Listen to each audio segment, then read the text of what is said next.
less 25. A little less. Searching for the moment, I'm a little less 20, a little less 25.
Hello and welcome everyone to the Wild Rift Open by FSL.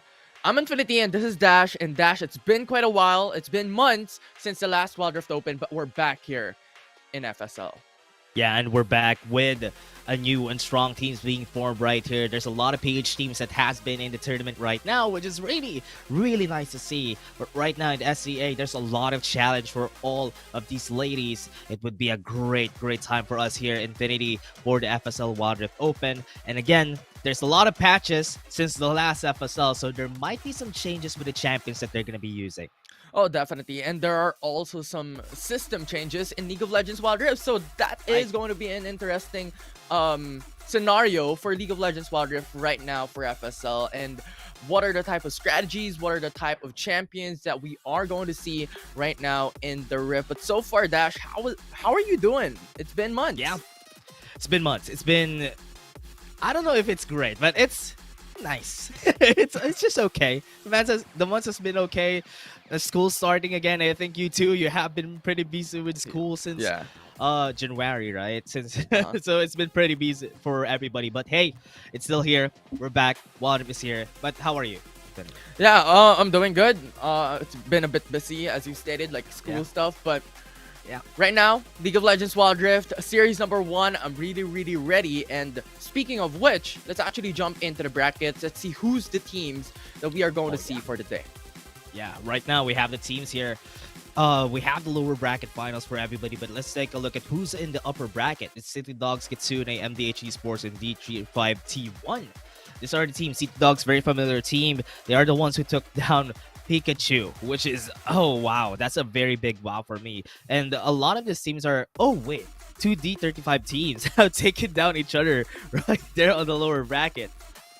Oh yeah, absolutely. And now I'm really curious because looking at the lower bracket, it is RXE RAGNAROK up against Peekachu, as we've seen for the upper bracket, wherein they lost their first round. And you also have UGH Guardians up against Upside Down here in the lower bracket. Yeah, and this is the lower bracket. This is the ones that we're going to be casting. And right now, we're going to be casting RXE, Ragnarok, and Peekachu. And we're going to be taking a look at what's going to happen later on in the UGH Guardians versus Upside Down. After all these games, it's a best of 3. There's a lot of things going on for all of these players. And I'm excited to see how they are going to be pairing up with patch 4.0b. Because right now, in our patches, Zeri has been put up in the game, and actually Zeri is not going to be available in the game right now, but with that we can definitely say that Zoe is available, so I hope we can see some Zoes in this game. Yeah, it's going to be a feast in League of Legends Wild Rift, especially with Zoe just jumping around, going for the sleeps, and going for immobilization up against the enemy team. So that is going to be an interesting champion to pick up if ever these teams actually want to go for that route. You also have Camille to be actually quite exceptional in League of Legends Wild Rift, you know, having a huge flexibility. So these champions, I mean, we have a lot of champions right now compared to the beginning of last year. Yeah. And also, what's great about this, though, for these champions that have been put up in the game, and Zeri also, after some time, maybe in the next Wild Rift Open, I'm excited to see what Zeri is going to be doing to our meta, how she's going to break the game, like how she broke League of Legends PC. So, excited to see that. But hey, we're not going to be seeing that today. But hey, 4.08, it's base burning. Base burning. That's what I want to see here. How it's going to change the all over things that people are going to do. Games are going to be quite longer than it was before because the inhibitors are going to be responding compared to how it was before. That when you take down a base, an inhibitor turret, they're not going to respond. It's there. It's taken down. It's destroyed. But here, they're going to be responding, which is really great to see. Yeah, and I like how you mentioned about it because right now, there is that potential to make a comeback even if all your inhibitor turrets has been destroyed. There are inhibs that is going to resurrect and it's going to go up. So now you have a combat capability up against the opposing team to be able to destroy them even at the late game. So I'm really, really curious. How did that change the champion pickup of these teams? Are they going for more towards the late game now, late game scaling, rather than the early game power spike type of champions that we've seen before? Yeah, the big difference here is that if they try to go for the late game, 25 minutes is when the base starts burning, 25% HP is when every inhibitor turret would just melt down to 25% HP. But what's great about this is that, yeah, as you said, there's a potential for comeback, which is pretty great. Because right now, if ever you take down early game inhibitor turrets, you're gonna be at a disadvantage too. Because what's great about that for the enemy team that their inhibitor turret has been destroyed is that they could farm. They could get a lot of resources because all of the minions are going to be going in their favor, and as long as you don't finish the game, they're just going to be farming all those gold that is going towards them. So the big change here is that whenever you try to take down an inhibitor turret, you need to think about how you'll finish the game, because if you don't finish the game, they're just going to get a lot of gold. Yeah, and it's a matter of saying the permanent lane prio, right? Last year, we keep on reiterating this type of phrase because there is no inhib now. It's going to be a temporary lane prio up until the inhib goes up. So, Yeah, really, really interesting stuff here from patch 4.0a and 4.0b, and I'm excited to see League of Legends Wild Rift gameplay, Dash. Yeah, and I like to see this. For these players that we have for today, though, this is going to be very exciting because I've seen yesterday there was a lot of plays, a lot of tournaments happening. WRLA is happening right now, and a lot of the players have been playing a lot of Camille. Camille is very, very strong right now in the meta. So right now, let's get into the draft and see if they're going to be picking Camille, because I'm excited to see if the Camille and the Galio would have the very much the same priority as it was in WRLA. Yeah, and I also like this Karma ban because we've seen from a priority standpoint, in the red side, there is a Lucian Karma pickup. So banning a Karma away would leave a Lucian open for one side or another. And so far, we have Lee Sin, Olaf, Ari banned away by the blue team. And for the red team, you have Galio to follow up. Yeah. And now with this though, with the bans that we have for today, it's gonna be a bit different for these players because the Galio getting banned just signals that Camille could get the first pick here. They're much afraid from the Galio than the Camille. Camille has a lot of potential for mistakes. That's why people aren't just picking her up. But here, priority for Nami. Surprised about this. Yeah, and it's really interesting, right? Because yes, Nami has that capability of having a huge aggression into the game with the Aqua Prison and also the Tidal Wave if it reaches level 5, but there are a lot more champions to pick up. Jace, for one, is a really aggressive pickup, and also Corki for the red team. Yeah.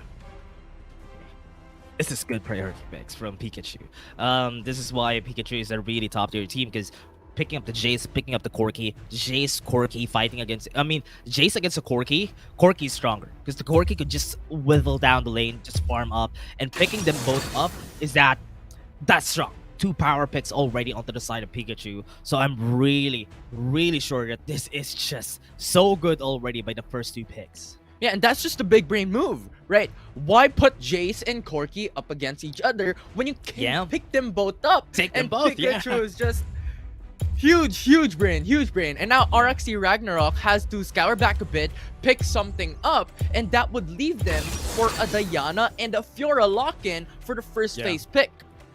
Honestly, Pikachu could pick the Camille here right now because the Fiora up there, if it's a 1v1, a Camille Fiora would have the bigger advantage. But if Camille could just go and try to not pick any fights against the Fiora, it would be really good because the Camille is still a strong power pick right now. The QOLs on the last match 4.0a, she just became way stronger than how she's supposed to be because she has been nerfed tons and tons of times, and that's why she became the champion the champion that she was when she was released. But here, she's strong, which is great.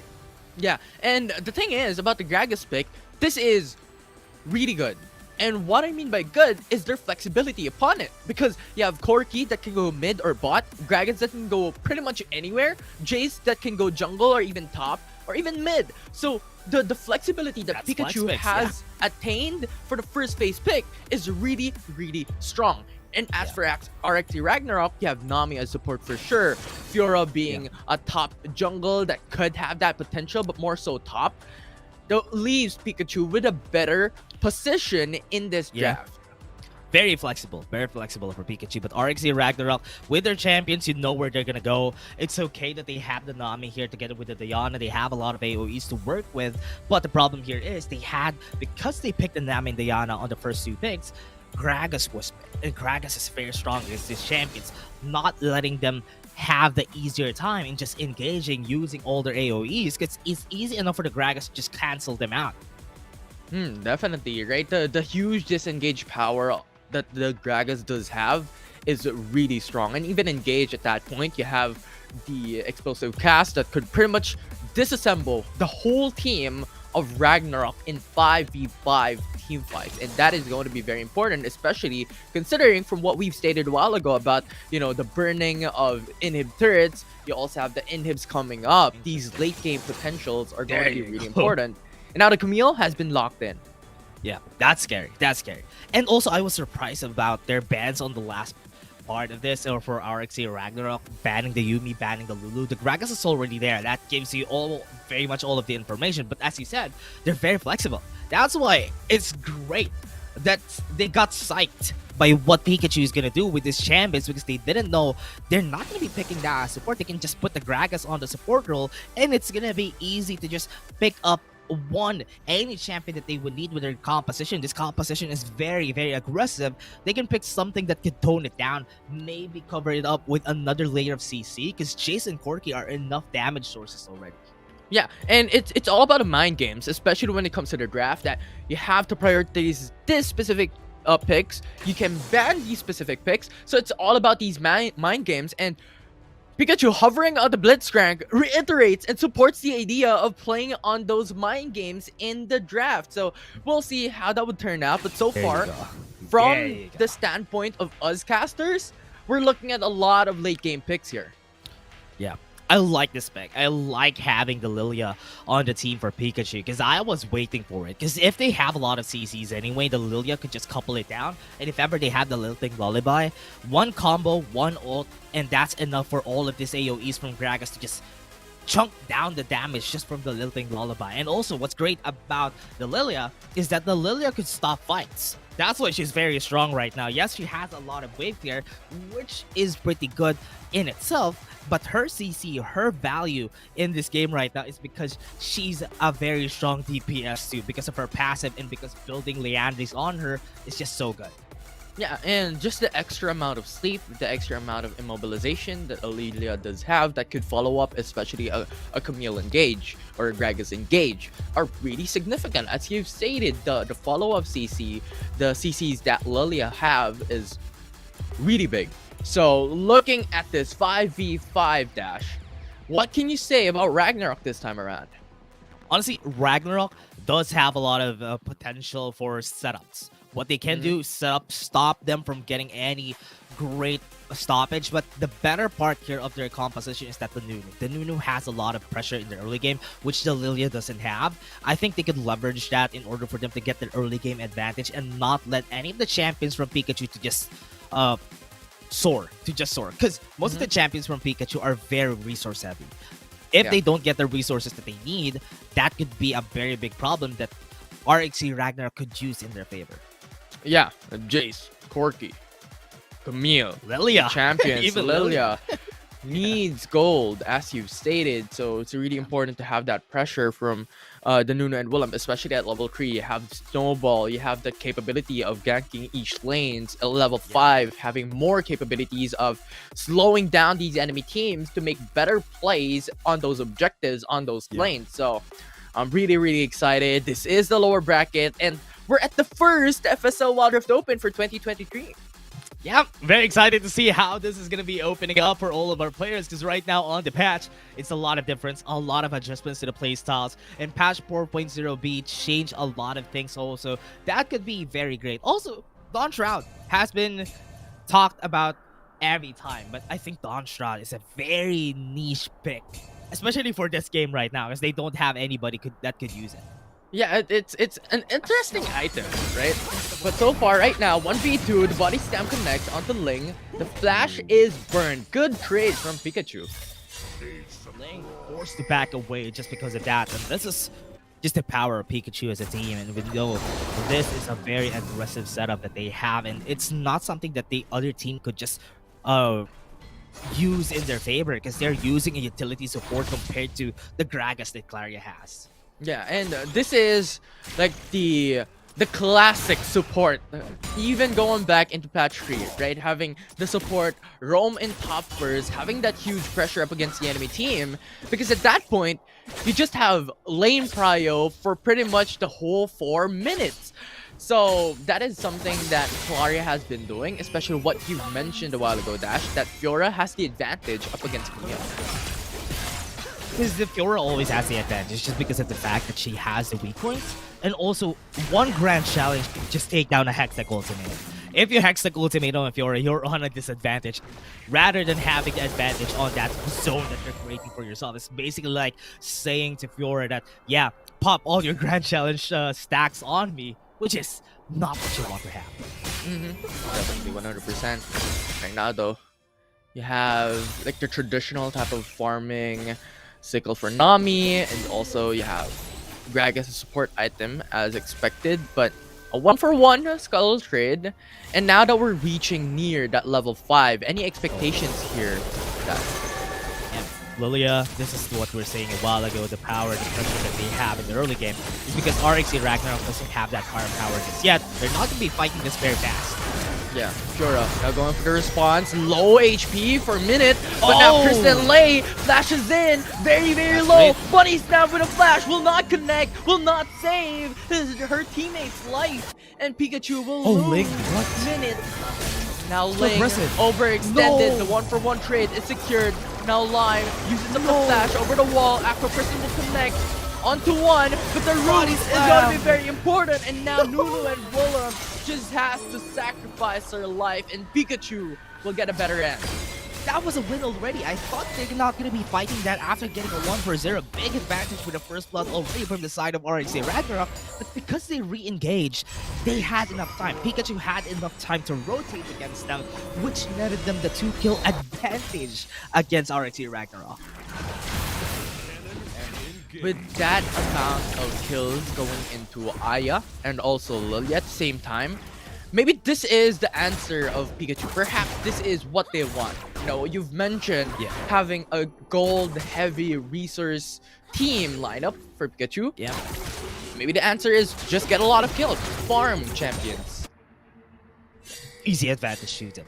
Getting the gold that they need, especially to the Lilia and also the Corki at this point in the game, is very, very crucial. Because right there, we saw a while ago, Aya was there. Aya is in the bot lane, and Aya was just there. I'm really surprised that she was there. The rotation has been called, and it was great to see this rotation at this early in the game for these teams, because right now, that is exactly what they need. These rotations are going to be important, especially when you're against a Lilia. Lilia is really good at fighting against them, but there you go, whole chat content happens. Hextech ultimatum on to Ling, and now the follow-up, it's just an easy kill for Peekachu. Yeah, Hextech ultimatum, not gonna be able to use the flash. She used the flash though in the ignite from Ling. Still wasn't able to get out of that battle. That's again another easy kill for this Lilia, which could be potentially bad, especially for this 5-minute mark that we have the objectives coming up. Yeah, for sure. And those gold plates from top lane onto Camille makes it so much harder for Ling to have that advantage, especially considering you have a huge amount of assists already for Camille top. And so far, I don't know. What can we do to get that lane prio back for Ling? Ling, this is not going to be easy for her to get back into the lane priority, because Camille and also the Lilia already has the items that they need. They might be able to get some of these things that they have right now on the top side, which is very crucial for her, because she's going to be needing a lot of that. Now, objectives are going to be coming in. They need to fight on these objectives, and this is going to be a bad position right now for them, because the package is here, the damage was there. Aya has package HP advantage towards Peekachu as well because of the amount of damage that Aya has been producing from a long distance up against Nami and also Nuno and Willem. And so far, that has been constantly happening so far. Hextech Ultimatum on the top lane. Might be another kill. Challenge. Ling is dead with a flash from Camille to follow through with the execute. Grand challenge to run away. No, it's not going to be effective in running away, especially from a Camille that made him right now top side. Repel, they're going to be taking it. Going through now with the backside. Hope coming in from Jade. Wow. That won't be the Look on Repel it. secured by Ragnarok, but in trade for a champion's cost. Nuno and Willem is down. Oh. Tristan Lay to follow up. The amount of slow from Peekachu. They're just farming champions. Kirsten Lay wasn't able to get it. Now, mid lane is going to be their target. Repel has been taken by the members of Ragnarok. That fight was supposed to be in their favor, but they lost a member. That's why it's pretty hard. Right now, they want to take down mid. 5-man roam for Peekachu. It's really hard for Teemo to contest them, especially considering the late game power spike that a Teemo does have. So far, Peekachu just got a little bit of gold plates, and we're going back to standard. They're just taking out all the plating that they can get, especially for Ling Hill here in the top side. Snowball's coming in. They're not going to be able to hit. Repel is going to be thrown away. This is going to be the first tower of the game. Yeah, if that connects, it's over for the Tapper's Blood. Go to the side of Ragnarok, a little bit of gold injection to their team for Nuno and Willem and Ling. And that could stay a consistent roam now for Ragnarok. And like RXE is not just letting any of the skills just take it down. They're always just clear in their minds what they want to do. They want to take down top side just to get Ling back into the game and also to get the priority on the top side of the map. Right now, want to just not let this mid lane turret fall, because if this falls, that's bigger priority than 2 towers on the side of Peekachu. Yeah, and both junglers are mirror rotating up against each other. They know that there is pressure in the mid lane, and so far, they are not going for an all-in. However, look at top side. Camille has been putting a lot of pressure on the top lane, getting a lot of these prio, and Ling is in danger. She knows rather, that Gragas is there, Lilia is there. They're not just gonna give this kill to them. That's why Peekachu hope. She's gonna be taking the tower. Ling not inside. Not gonna be a kill inside. But right now, the damage grand challenge has been used. Buddy Stam will not connect. I don't wait for the disengage. Is Oh, in danger, but the there's cast. no follow-up. 1 HP will not secure it for Ragnarok. And Camille will just go out unscathed. Pikachu unharmed in that fight. They want to go for an engage here. Explosive cast is not available. They use it on that fight. Pikachu is not giving any inch against his team. But hey, with what we're seeing right now for Pikachu, this is just great. The rotations are great. They're not giving any inch. They gave 1 kill. Right now, Snowball's gonna come in against Laria. Next up for Kristen to follow up. The CC chain is flawless. Lilia follows through. They're going in. Glaria flashes back away. No kills for Ragnarok so far. And Pikachu, once again, a great follow-up by Lilia will save her teammates' life. Yeah, that was a trade there, though. Also in the bot lane, they got the tower just because of that trade on the bottom side of the map. But very great flash from Claria. I thought Claria was dead in the water there, but the stasis of the flash was enough to survive. And RXE Ragnarok, with what we've seen, that's what we need. They need to just use the vision in their favor, try to take out some kills. The snowballs are just finding its value. The snowball to the aqua person is just a combo that they can use in order to net them some kills, because their champions, especially this Tristana, right now, until they get the second item, is not going to be as effective as what the Corki could bring out in these fights. And this is what the power of Pikachu, of their draft, of their lineup, right? Because That's if we're true. considering Ling up against Camille, you have Fiora Camille matchup. Supposedly, Fiora has the advantage, but right now, before then, you have a 3v1 type of setup. Camille is in danger, going in for the ultimate for Tristana, go for the knockback. Buster But shot. Hextech ultimatum, looking for the last breath, but will not be enough as Pikachu will lose their top lane. What did they lose? They lost the repel just because of that. They lost Camille, but they got the repel because of that encounter in the bot lane. And because of that too, that gave them an opportunity to take down the mid lane turn. And this mid lane turn is just gonna fall down pretty fast. They have the package on the Corgi. Aya is just gonna be laying it down on the floor with them. Okay. Package is down. Never mind. We're gonna have another fight here. Ragnarok going through for that pressure, fighting for the red buff. Yeah, Hancock moving in for the Afro Prison as well. Tidal wave, disengage, double man knock up. Not enough, no follow through. The red buff will be secured by Peekachu. Remember, level 11 on the Lilia.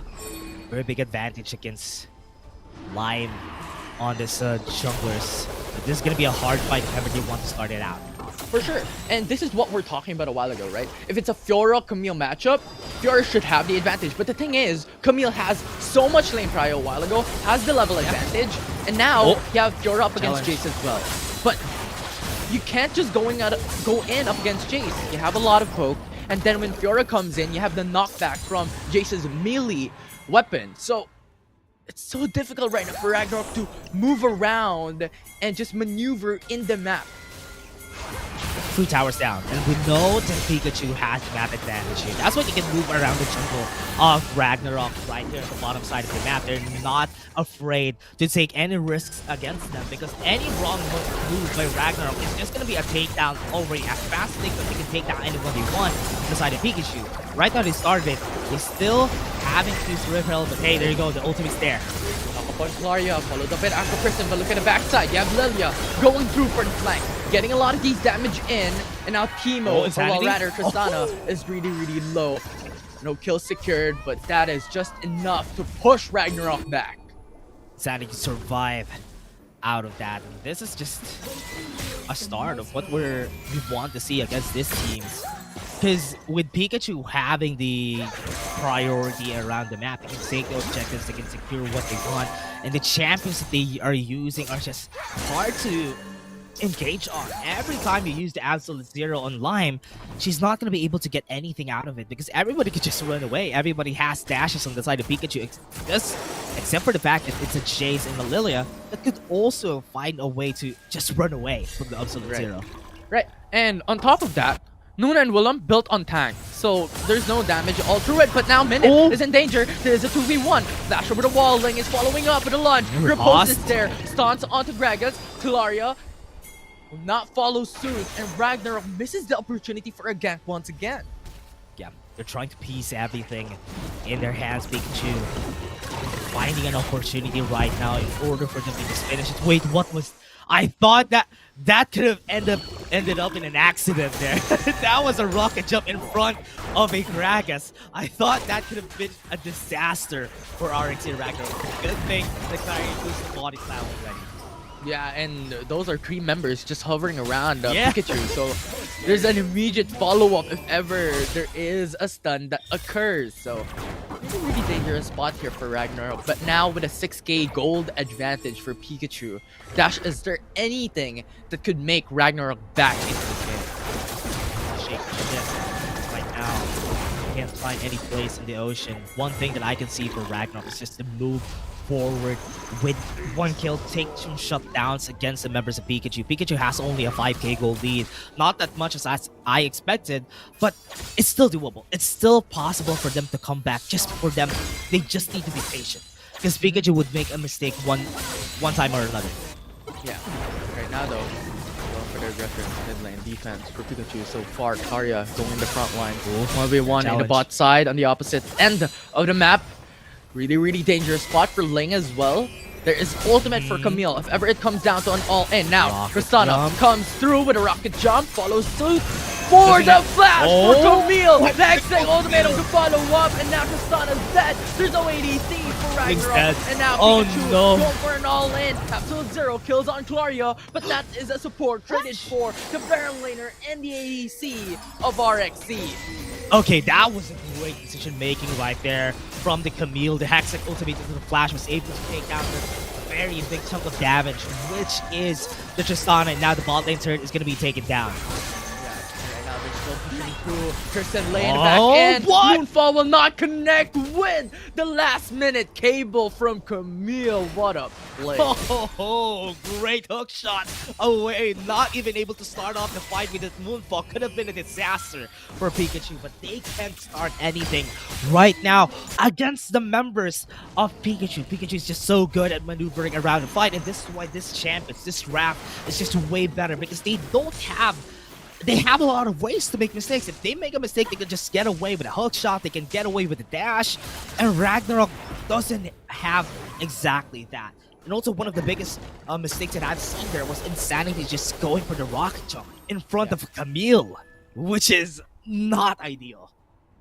And I like how you reiterated that point because that is what I think makes Peekachu quite exceptional when it comes to their draft. Overall, on top of the CCs, on top of the scaling, is their maneuverability and also their mobility in this game.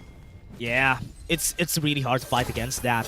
And having a Lulu, having a Nami, they're not the most mobile champion. Even the Diana, they're not the most mobile champions that you can use. One mistake, one missed possession, you could just get taken down by Pikachu because they just have a lot of dashes. Yeah, and they could just go away from these massive ultimates. Tidal Wave. Yeah. What? Who's that gonna Absolute connect Zero to? too. Everyone has mobility. As we've seen it, Absolute Zero as well on top of that. So right now, Line engaging the snowball will not connect onto anyone. That is a knockup for the Apple Prison from Nami. But look at the backside as well. It's Link going in for the flag. Moonfall connects onto Tree, but there's no damage from Ragnarok. And now Link is trying to go into the back end, trying to kill down Aya, but Aya's still alive. And now Lime to follow up. No. There is 2 members left for Ragnarok. They're trying to scour back away, but it's not enough to double kill for a minute to secured. And Nami will be the last man hope, but it's not even close. Pikachu secures the ace. Ends the game. Pikachu, what a great positioning during that fight. They were able to maneuver around the fight. Again, we said that a while ago, and Pikachu was able to do just that. Nobody died. They used all of their resources just to get away from this very immobile ultimates that they have on the side of Ragnarok, and they weren't able to find any value out of that. And also, to point out, they didn't have enough damage to take down Pikachu. Pikachu was just so ahead. That's why they were able to get away with it. The showmanship for Pikachu of their supremacy in League of Legends Wild Rift up against Ragnarok. And the lower bracket, round 1, has been seen. And looking at the draft as well, first 3 picks, there's no Camille. But the thing is, Pikachu picked up Gragas. So if ever Ragnarok picks up the Camille, that's a hard counter immediately in the draft. So maybe that's one of the reasons why we didn't see Ragnarok picking up this Camille. Yeah, we have seen Pikachu for quite a long time, right? We have seen Pikachu always in this tournament for FSL. They have been very great at playing right here for these members right here at Peekachu. They were very great. They know how to play around. They know how to draft. And that's why I am really at an awe at how these players draft, how they move around the map, how they call, how they shot call. It's really great to see for Peekachu to be having a comeback here in the lower bracket finals because they have been always strong in this tournament. So RXE Ragnarok, I think one of the things they could use here is to play around their strengths, because right now we can definitely see that this draft is doesn't really have an identity, and that's why it was really hard for them to do anything. To be fair though, Pikachu's history has been really strong, right? Second place in SEA Games. Their Singapore roster only defeated by City Dogs, which was Chasing Dreams from last year's Open 5. So I think this is really a matchup to watch. And if ever RXE Ragnarok can defeat Pikachu, that is a statement here in FSL Wild Rift Open. Yeah, for RXE Ragnarok, most of the players have been here already and also have been participating already on most of our tournament. And this is just a newly formed team, RXE Ragnarok, but they're good. They're players that we've known from before, but this is a team that has just been formed. That's why they don't have the flair that Pikachu has. I think this team has a lot of things to improve on, but right now they're stellar. They just need to work on their draft. Yeah, so we'll see. I think speaking of the draft, I think that is going to be a really interesting standpoint. Like, what are the Yeah. bans going to be right now, since we've seen quite an exceptional draft being locked in by Peekachu from game number 1? Is this going to change for game 2? That is a question, but for now, that is game 1 for FSL Wild Rift Open for the lower bracket. My name is Infinity, and this is Dash. We're going to take a short break, but when we come back, it's game 2 of the series.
There's some little moments it was easy just feeling alive.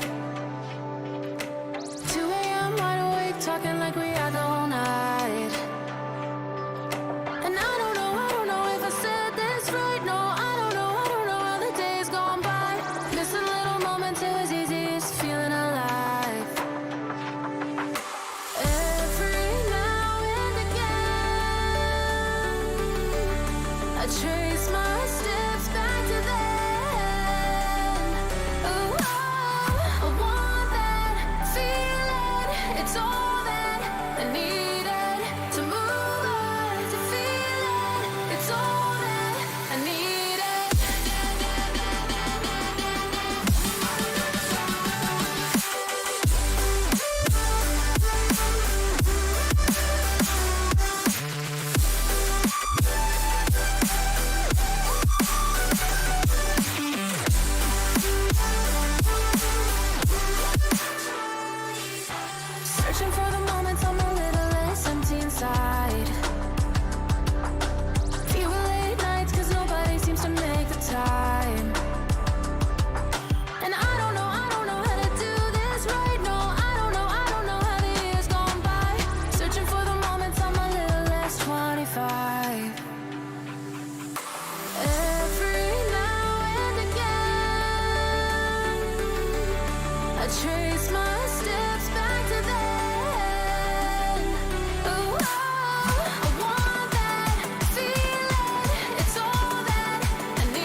Searching for the moments I'm a little less 25.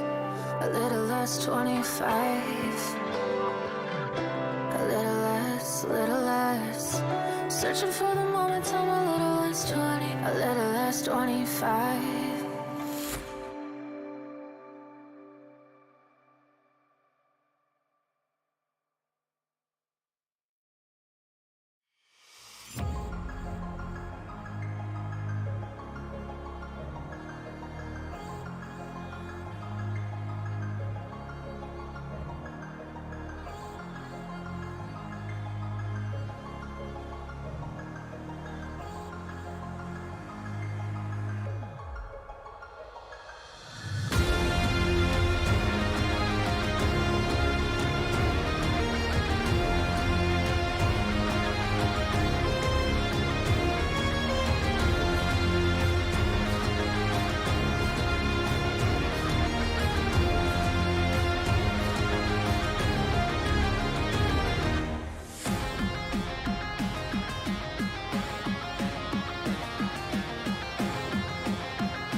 Welcome back, everybody, to the FSL Wild Rift Open featuring League of Legends Wild Rift, and we're going to be your shoutcasters for today. My name is Dash, and I'm here with Infinity. And Infinity, we saw a very great Game 1. What are you expecting for Game 2? What do you think should be banned? Expectations. I think it's going to be a bloodbath. I think this is going to be a hell of a game. Aside from that, though, when it comes to picks and bans, I think there will be a ban towards Camille. Potentially, because of the amount of power and prowess that Peekachu has shown us on that Camille, having that huge prime on top side, even up against Fiora, and also the amount of engages that she has done with a follow through from her teammates. So I think at this point, a Camille could be expected as a ban, or else have that counter up against this specific champion on picking Gragas for the opposite side. Honestly, there's not a lot. Right now, there's not a lot of counters for Camille, which is something that I'm really Not sure what they can answer with. I mean, the Fiora, yes, Gragas. is an answer. The Gragas, as you said, would be good. But would that be enough to actually, if ever the Gragas would be picked, the Galio is a possibility too for the side of whoever's going to be picking the Camilo, or at least pick the Camilo for themselves, maybe. And I believe that they need to ban probably the Jace, probably the Lilia needs to be banned too, because even if we didn't not see a lot of the plays from them, the pressure that they were doing around the map was really great. Yeah, definitely. And something interesting is that we haven't seen Galio, as you've stated, as it's banned away. We don't expect Kha'Zix so far. Morgana, Wukong, like these huge picks could still be chosen by these teams for the second game if ever they want to go for that route, especially with Morgana having a black shield that could negate these CCs from the opposing team. So that could be options. Yeah. Right now in their draft, we're seeing some adjustments from RXE Ragnarok. They have been banning the Corki. Corki was something that they were afraid of a while ago. Right now, if they won't be banning the Camille and they're the first pick, they can just pick up the Camille if they want to. Link could just rock that Camille and maybe wait for what Pikachu is going to be picking against the Camille. But hey, with what we're seeing, yeah, they're not banning the Camille. I believe that they would be picking that first. Right? And I love the bans of Pikachu. From game 1 to game 2, they're consistent. Lucian Karma should not be picked. It is banned away. Remove these champions, right? Because it's really strong in the early game, even towards the late game, especially for Karma as a utility champion. And right now, Ragnarok has a lot of options. They can go for Aatrox, they can go for Camille, like these high prio picks, even utility as well, that could go for Lilia. But instead, a support priority, similar to game number 1 for Ragnarok. Yeah, they have been picking a lot of this first pick supports so far. And most of the supports that they've been picking, like a while ago, it was a Nami, now it's a Rakan. They don't really... I don't really find any priority with these champions because their champions could potentially be not picked anyway. So I was hoping that they would be picking, something like this. They should be picking the Jace. Camille would be next here for sure for Pikachu because that's an easy pick. It's not going to be taken anyway. Might as well take it. Yeah, and this is the difficulty of Ragnarok draft so far. From game number 1 to game number 2, it's consistent, right? Having a support, having a support prio means that you don't have flexibility all throughout the first 3 picks. This is already set in stone, stated that this is going to be a support, and I think this is.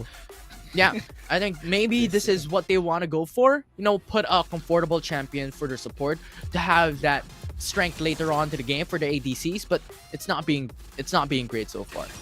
That's actually good. That's actually good. Picking the Wukong to the Diana would be a better pick because the Wukong, yes, it doesn't have any damage, not a lot, but having the Cyclone to help out the Diana set up the Moonfall is going to be really good for the team so far. But with how it's starting for the game, it's just Pikachu. Wow, the confidence here, picking up the Fiora for the Jace and the Gragas. These are very flexible champions still. They can just put up the Fiora on the jungle just so that they can pick the Camille on the second rotation. Maybe they're just taking down most of the champions that Ragnarok is comfortable with. That's why they picked the Fiora. Yeah, Fiora jungle is still really strong. Jace, Gragas still flexible. So still, right now, Pikachu's going for the same pattern here of the first 3 picks being quite flexible, and then the last 2 picks, which will pretty much state, counters up against Ragnarok all around. And so far, what we are still looking for are those huge damage dealers. Okay, that's insane. Okay, with their bans, we're seeing the Kai'Sa priority on the ADCs. They don't want to see any late game champions right here on the side of Ragnarok. That's why they're banning most of this ADCs. But here, Lilia getting banned. Yes, this is a good step for Ragnarok, banning the champions that they think are going to get picked. But with the flexible first 3 picks of Pikachu, you're not going to be expecting it. They can just adjust. Not having the Lilia, let's just pick something else. We have the Aatrox possibility. The Camille is also available. Oh, I like the Kha'Zix ban. I was waiting for that opportunity. Like, Kha'Zix is still open for the jungle if every Fiora comes top, but now it's banned away. Lilia as well. Wukong and Diana, these are high prio for jungle as well, has been picked up by Ragnarok. So their options could be that Aatrox going into the jungle. You also have Vi, Morgana, Riven. Like, these champions could go towards that route. So still up in the open for Peekachu. So Varus going to be locked in. So I think it's similar pattern, right? You have 2 poke champions similar to game 1. With the champions that they have, the Varus is just basically the same of what they wanted to do during the first game. The Corki was banned, so might as well just take something that does the same thing. Does burst damage, goes from far away, but with added layer of CC from the Chain of Corruption from the Varus. But here, with what they did, right? What's interesting about that is that they banned the Kaisa, they banned the Xayah. That leaves no options for them just to pick the Ezreal, just for them to have the safer lane. Ezreal is a good champion, yes, but so far we haven't seen Ezreal a lot in the competitive scene because Ezreal is really hard to maneuver around during the first objectives. That's why the Corki, most of the AB champions are getting picked first. But Ezreal is a good champion. But here on this matchup, it's gonna be really hard. The Varus Nami on the bot lane, that pressure, oh my. Yeah, I really like your point, right? Because Ezreal is not a champion that provides engage tools. That is not a champion that provides CCs. It's a champion that is selfish, as I can call it, because Ezreal is all about damage, is all about, you know, focusing on himself, producing these huge damage numbers, as compared to Varus. On the other hand, for Peekachu, you have a lot of CCs, right? You have the Grievous Wounds from the Rain of Arrows. You also have the Root from the Corruption, the Ultimate rather, right? So there are a lot of utilities towards the side of Peekachu, and similar to game number 1, this is a potential for a landslide up against Ragnarok once again, because this is their winning potential from the prior game. The Fiora pick against the Wukong is very smart too. They had the flexibility right there. And I like the Wukong versus the Fiora just because of the fact that, yes, the Wukong is going to be very strong in the early parts of the game, but the longer the game goes, the Fiora is just going to be mowing down the Wukong. The pressure right there is on how Link is going to be playing this early game, because if she won't be able to stop the power of this top lane, especially a while ago, we've seen the Camille from Peekachu very strong. If the Fiora is going to be the same story, the Wukong would basically just be a CC bot at this point. Yeah. Like, Cyclone, go ahead. But no, if you're rooted, Cyclone on the spot. Can't move. Not going to be running away. Hey. If they're not going to be getting close, right? Because what I'm really expecting here, the Wukong play is going to be pretty important in the first objective fight, because the Wukong does have the Cyclone. It has a lot of damage in the early game compared to how it's going to be dealing in the late game. So that is what they can leverage in their favor. The Absolute Zero to the Diana's, Moonfall to the Cyclone. But the problem there is that's a lot of things that they need to connect together in order for them to be effective. Peekachu has a lot of ways to make mistakes. They can just run away, reset after that. But Ragnarok needs to weave their ultimates together. Ooh, I like the aggression there by Ragnarok. Busha hang top, going in for the Grand Enemy, going back away. A lot of damage coming through so far. And now, I think in this early matchup, Peekachu will have the advantage because of the aggression of Nami with the Aqua Prison, and also having these long-range pokes from Aya will have that potential to punish Ragnarok. As we've seen so far, Ezreal's already low HP. And now going in for the Kraken Slayer, that is something interesting.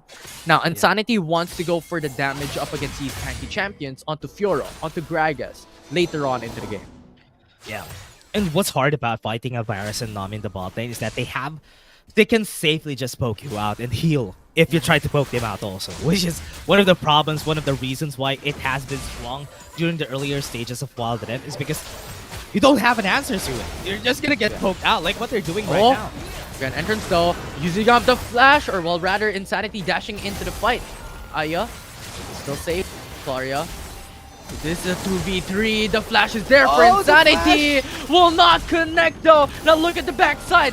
Gragas is just in time for the follow-up. And once again, Peekachu is dominating. And now Gragas has been a savior for this team.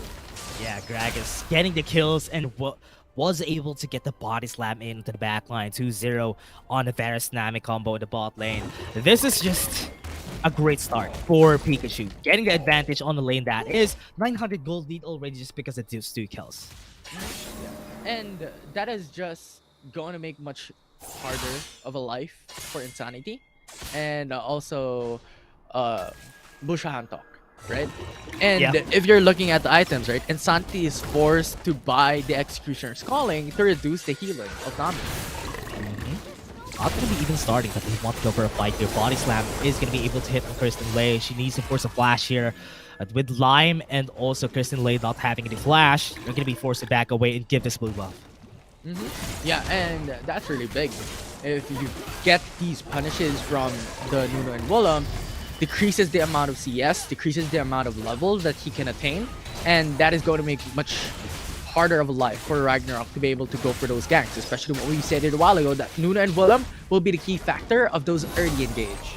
Yeah, I hope that that would be the case here, because if they lost a lot of their priority because the Waveler of the Nunu compared to the Gragas is just way inferior. They were able to get away with just taking down the blue buff, just lessening the pressure that the Lime could do, having less levels, having less cool compared to what the Gragas would have. But here, Peekachu, with the confidence that they're doing right now, they just want to take down a lot of this pressure in the bot lane in order for them to not get any advantage. And also, want to point out, the Executioner's Calling first item on an Ezreal is not really that good. Yeah, it's really bad because expectedly you could Yeah. go for a tier of the Goddess Yeah, to tier go of the and build Goddess, off Manamune. Executioner's Calling is gonna delay you quite a bit, especially at level 5, wherein those huge objectives will be key. That's not gonna happen for Ragnarok. Insanity is going to have to stay for a bit, is going to have to delay to build the first item. Yeah, and we would like to point out though, Tier of the Goddess is a weak item. Honestly, it's a weak item.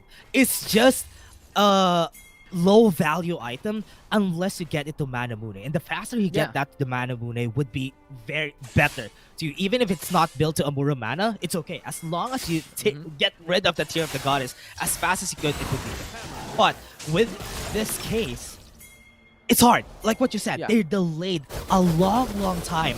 And they're not going to be even building the first item before this first objective. Why it's going to happen? At the Nunu and Willem, they were able to take their Rift Scuttler. Exhaust has been used already. They want to go for a fight. Kirsten Lay doesn't have any flash, but that thundering blow to push them back. Minuet was able to get the first kill right there. Again, during this fight before the Rift Herald comes in. And I think they're not... Never mind. I thought Fiora is fighting against the Wukong. No way! Jace flash to the backside, go for the knockback to pull in Kirsten Lay is exceptional. It's amazing to watch. And now going back to what you've mentioned a while ago is the Manamune, right? Yeah. Ezreal doesn't really matter. Early game, sure. But the thing is, you want to go for late game at this point. You want to have that huge damage potential early on to the matchup, but you can't have it. Like, look at the damage of Insanity. Non-existent. Referrals have been taken. They have the Chain of Corruption. They started the fight already. The knockup's not going to be helpful because they're going to be knocked up themselves. And that's going to be a 2-4-0 without any effort from Peekachu. And you said it. Insanity doesn't have any damage. Definitely. And now with the Rift Herald going into the mid lane, you have a lot of these gold injection for Gragas and the Dragon for another objective. Peekachu's is just on a roll. Yeah. Just didn't need to... Yeah, because of the Executioner's Calling there, that was a really hard pick themselves. They were afraid of the early game pressure coming in from Claria, but the very bigger pressure right there is the power, the damage of the Varus. It's not the healing of the Nami, it's the damage of the Varus is what scares me. So what can you do to answer that? Most of the time you answer it with damage themselves, but the whole way to the skies to take the blue buff and the Chain of Corruption to end it all. Not even able to get the Grand Entrance in. He's mostly able to get close. Lime is having a hard time getting close. The Moonfall onto the back line will be able to hit on the Clarion. That's going to be a first kill that they need for the team right here. That's the turnaround that we're waiting for. The double kill to the Cyclone. They lost a lot of ultimate. They want to go for a fight. The Grand Challenge has been called. The Riposte is going to be able to get the Grand Challenge in. The Pop is going to be healing everybody right there on the backside. Gonna be having a hard time. Double kill already on the side of Peekachu. That's gonna be 2 for 2 again on the advantage of Peekachu. Wow, they still managed to get the trade back even up against Ragnarok this time around though. Ayo. Exhaust, and that's That's gonna be the kill. You know what? Needs to run away from this. They have the flash. They don't have the flash anyway. So this is just gonna be a hard fight that they need to go in. They can re-engage. They have the seal shock blast was able to hit, and they might be able to get the 2 disguise onto the back line. They have the flash out, you know, with low on HP, but they're not gonna be continuing the fight. Oh, so much happening in a matter of minutes. And now Peekachu still has the advantage. 5k gold lead, 1v1 Outside. top. Wow. Ling fighting against Fiora. Not a fight that you want to go for. Cyclone is going to be up in a bit, and Ling is just taking down, trying to sustain against this Fiora. The flash happens, and Ling is just going to fall down. That's the 1v1 you're waiting for when you're fighting against a Fiora. That was worth. That is a flash for a kill. Pikachu so far having a lot of these Now goals, mid and lane. also the mid lane turret. Oh, Lime CC's Aya. Well, Root happens. Absolute Zero going to be killing Aya right there. Oh! The flash play to survive from that. The redemption was enough to survive. And Aya, what a monster. That is what I call a miracle. That is The patience. crazy from Wow. Aya. Waiting for the right opportunity to use the flash. And then right after, Claria used the redemption enchant. It's crazy to think about. Right. Now another fight. Yeah, big fight. You know what? Ticking down HP. Ling is going to use the Cyclone, and Lime doesn't have any damage here. It's a 4v2. Not a fight you want to go for, but this tower is going to be a good sacrifice for the betterment of their team. Ragnarok losing 3 towers in just 8 minutes. Yeah, and I love that from Pikachu. Why? Because now they completely erase the tier 1 turrets in this game. Remove bot lane, mid lane, top lane. They have the exceptional map control. So now Ragnar is gonna have a harder time to go into the left quadrant and the bottom quadrant jungle of their own space, of their own part of the map. Big gold. Fiora. Hullbreaker Divine Thunder.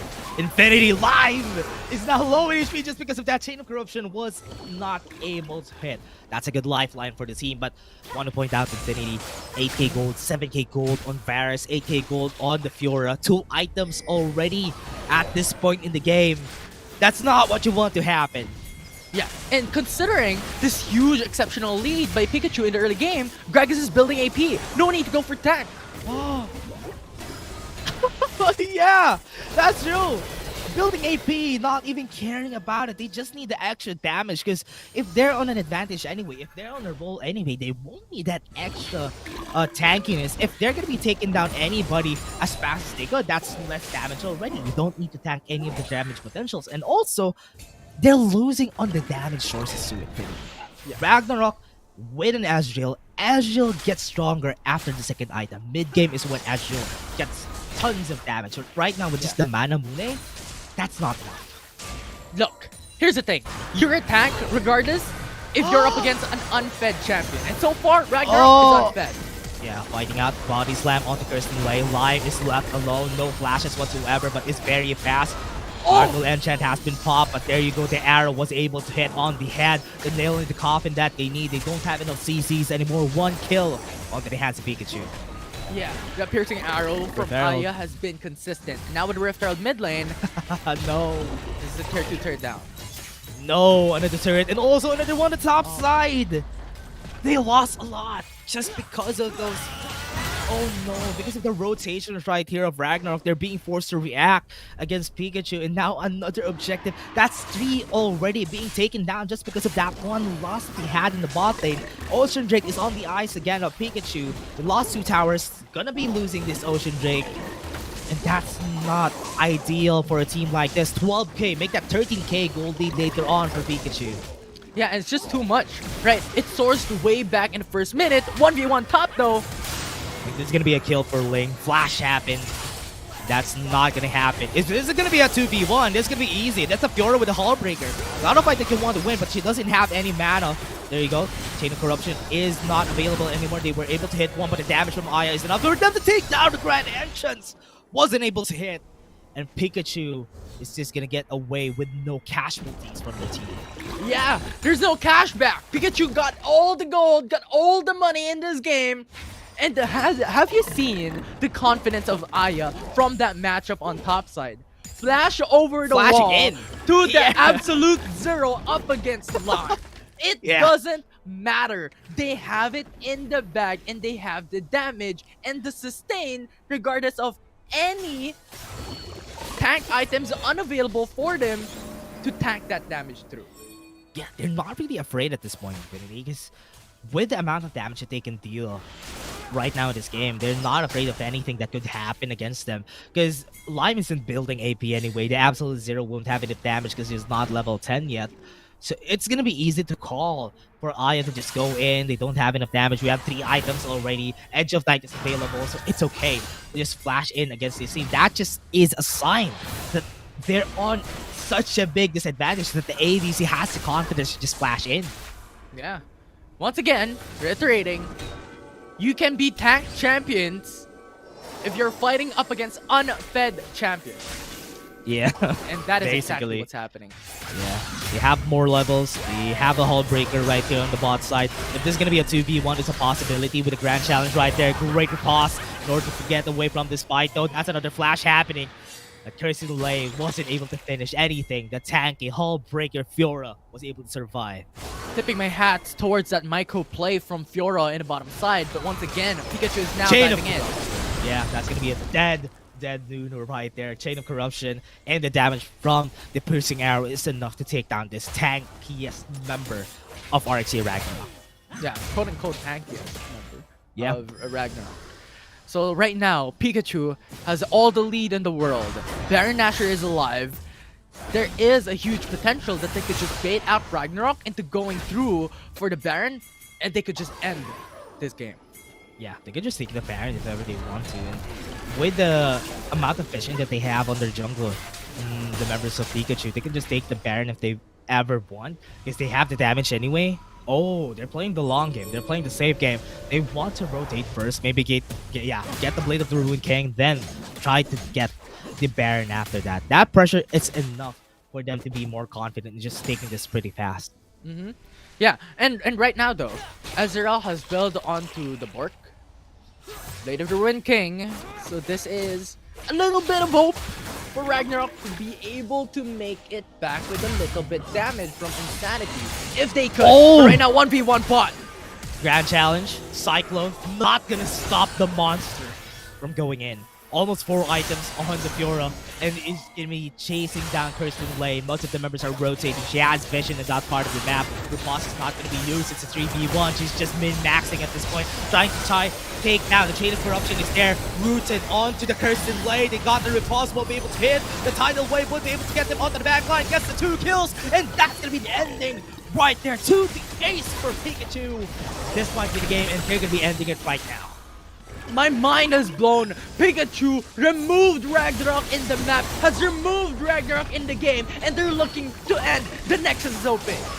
Oh, this Nexus is gonna fall down, and Peekachu taking a 2-0, redeeming themselves from the loss from Seat Dogs and showing them who is boss. Ragnarok 2-0 on this game. They're showing how strong they are on this tournament, on this series so far. In the FSL, they're one of the stronger teams, and Peekachu just showed it in this game.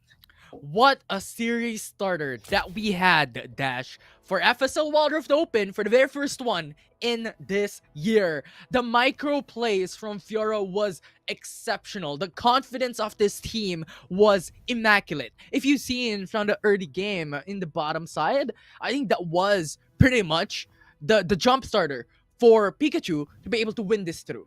Right? You have the punish onto Insanity. You have the punish onto Busha. And yes, Lime was able to escape that fight, but Aya got pretty much all the kills. You have Gragas getting all the kills and assists as well, and Insanity building to the Executioner's Calling delayed the damage. Lime doesn't really have that much. Kirsten Lane build onto Roa, not that much as well. Ling, Divine Thunder first item, not that much. So pretty much, they were so damn bad when it comes to the damage aspect of this specific game. Yeah. They have loss on the damage department here. I thought that it's gonna be enough for Kirsten Lay to deal damage, and also Insanity, also the itemization right there, especially against a Varus. If you want to fight against a Varus, you need to get the more faster damage as you can. Especially when you're playing an Azrael, you need to get the Trinity Force as fast as you can in order for you to deal damage, and that is, they didn't get it. They didn't get the Trinity Force, which is one of the problems here. in Right. the side of in their side for RXE Ragnarok, but now Peekachu winning this and also Fiora gaining that early game advantage against the Wukong. Wow, that just gave them pretty much the biggest lead that they need. Yeah, and if you're comparing the damage category of both these teams, I think Pikachu has double the amount or even triple the amount of Yeah. damage compared to RXE. It's just that huge difference of gold and huge difference of damage made them able to win on top of their macro and micro play. And Yeah. I think of that on top of that, I love how you mentioned about the BRK and also the Trinity Force comparison here for Insanity. Why need a BRK? That is going to only be acceptable up against Fiora. Gragas Yeah. did not go for a tank.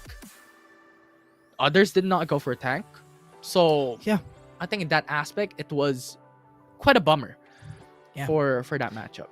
Honestly, yeah, even if they have the damage, even if they had the Blade of the Ruined King, one of the biggest sources of damage from an Azrael is basically a Sheen. If you have a Sheen, that's when Azrael starts to get strong. And the Yeah. damage coming in from the Essence shot, yeah. I think a Mystic shot Mhm. from the Ezreal is enough to just whittle down his members. And also because they haven't started to poke anyone just yet before they started any fights, that's why the value of the Ezreal just went down pretty fast. But here Mhm. on this game, yes, we found the power of Peekachu on this lower bracket finals, and I hope we see much more of that after this. But Infinity, what do you think about this game, and what do you think are going to be needed for the teams that are going to be fighting Pikachu moving forward? Well, what I think about this game, it's a landslide. Off the series, Yeah. more exceptionally, but I'm still tipping my hats off to RXE Ragnarok for showing quite a match up against Pikachu. And I think for the future matches and the future matchup up against Pikachu and the teams that is going to fight up against Pikachu, I think they have to be ready into removing these key champions. Jace, for one, you have that exceptional playstyle that is consistent for Jace, and you have to know how to counter and maneuver around the graph. And when it comes to the game itself, just be wary, have vision. No, because their junglers consistently roam. Yeah. And that is what you need to fight against Pikachu, especially their drafting. Their drafting is really good.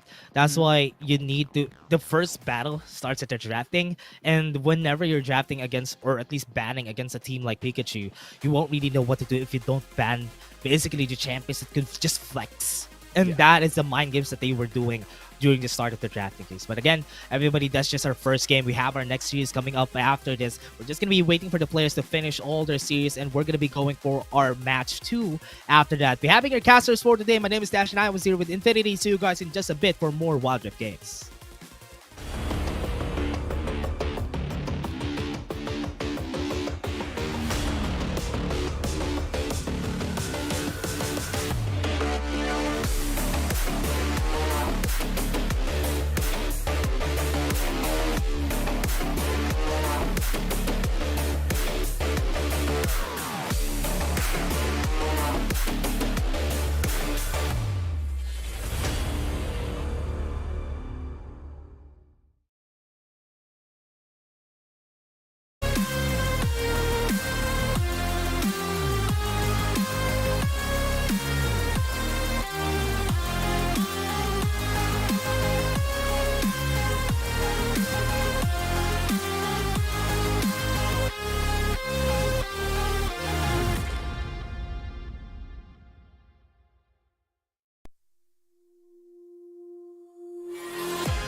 Missing little moments, it was easy just feeling alive.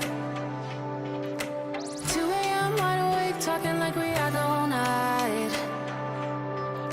And I don't know if I said this right. No, I don't know how the days gone by. Missing little moments, it was easy just feeling alive. Every now and again, I trace my steps back to then. Ooh, I want that feeling. It's all that I needed to move on, to feel it. It's all that I needed.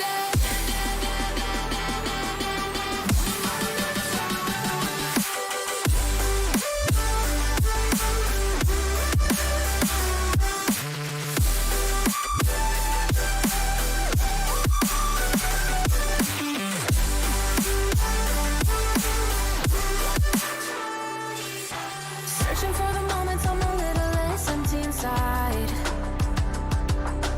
Fewer late nights, cause nobody seems to make the time. And I don't know how to do this right. No, I don't know how the years gone by. Searching for the moments I'm a little less 25. Every now and again, I trace my steps back to then. Ooh, I want that feeling. It's all that I needed to move on, to feel it. It's all that I needed.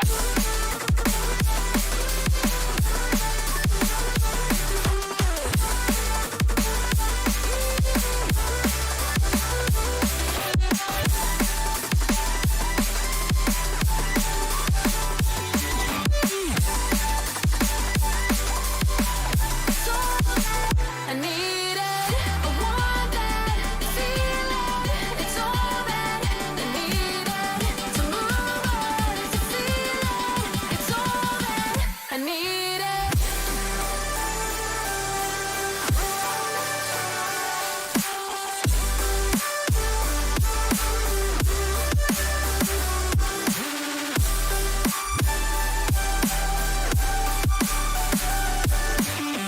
To move on, to feel it. It's all that I needed. How the years go by, searching for the moments I'm a little less 25. A little less 25. A little less.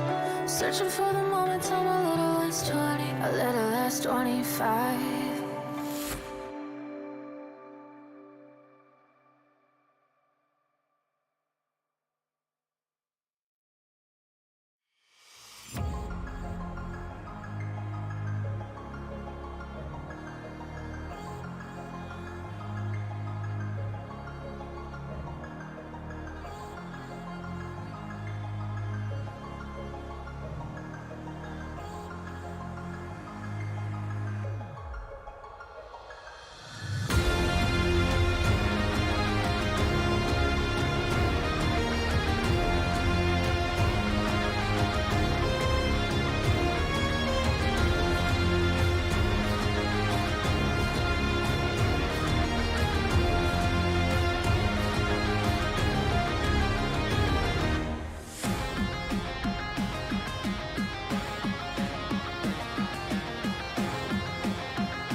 Welcome back, everyone, to the FSL Wild Rift Open featuring League of Legends Wild Rift. My name is Infinity.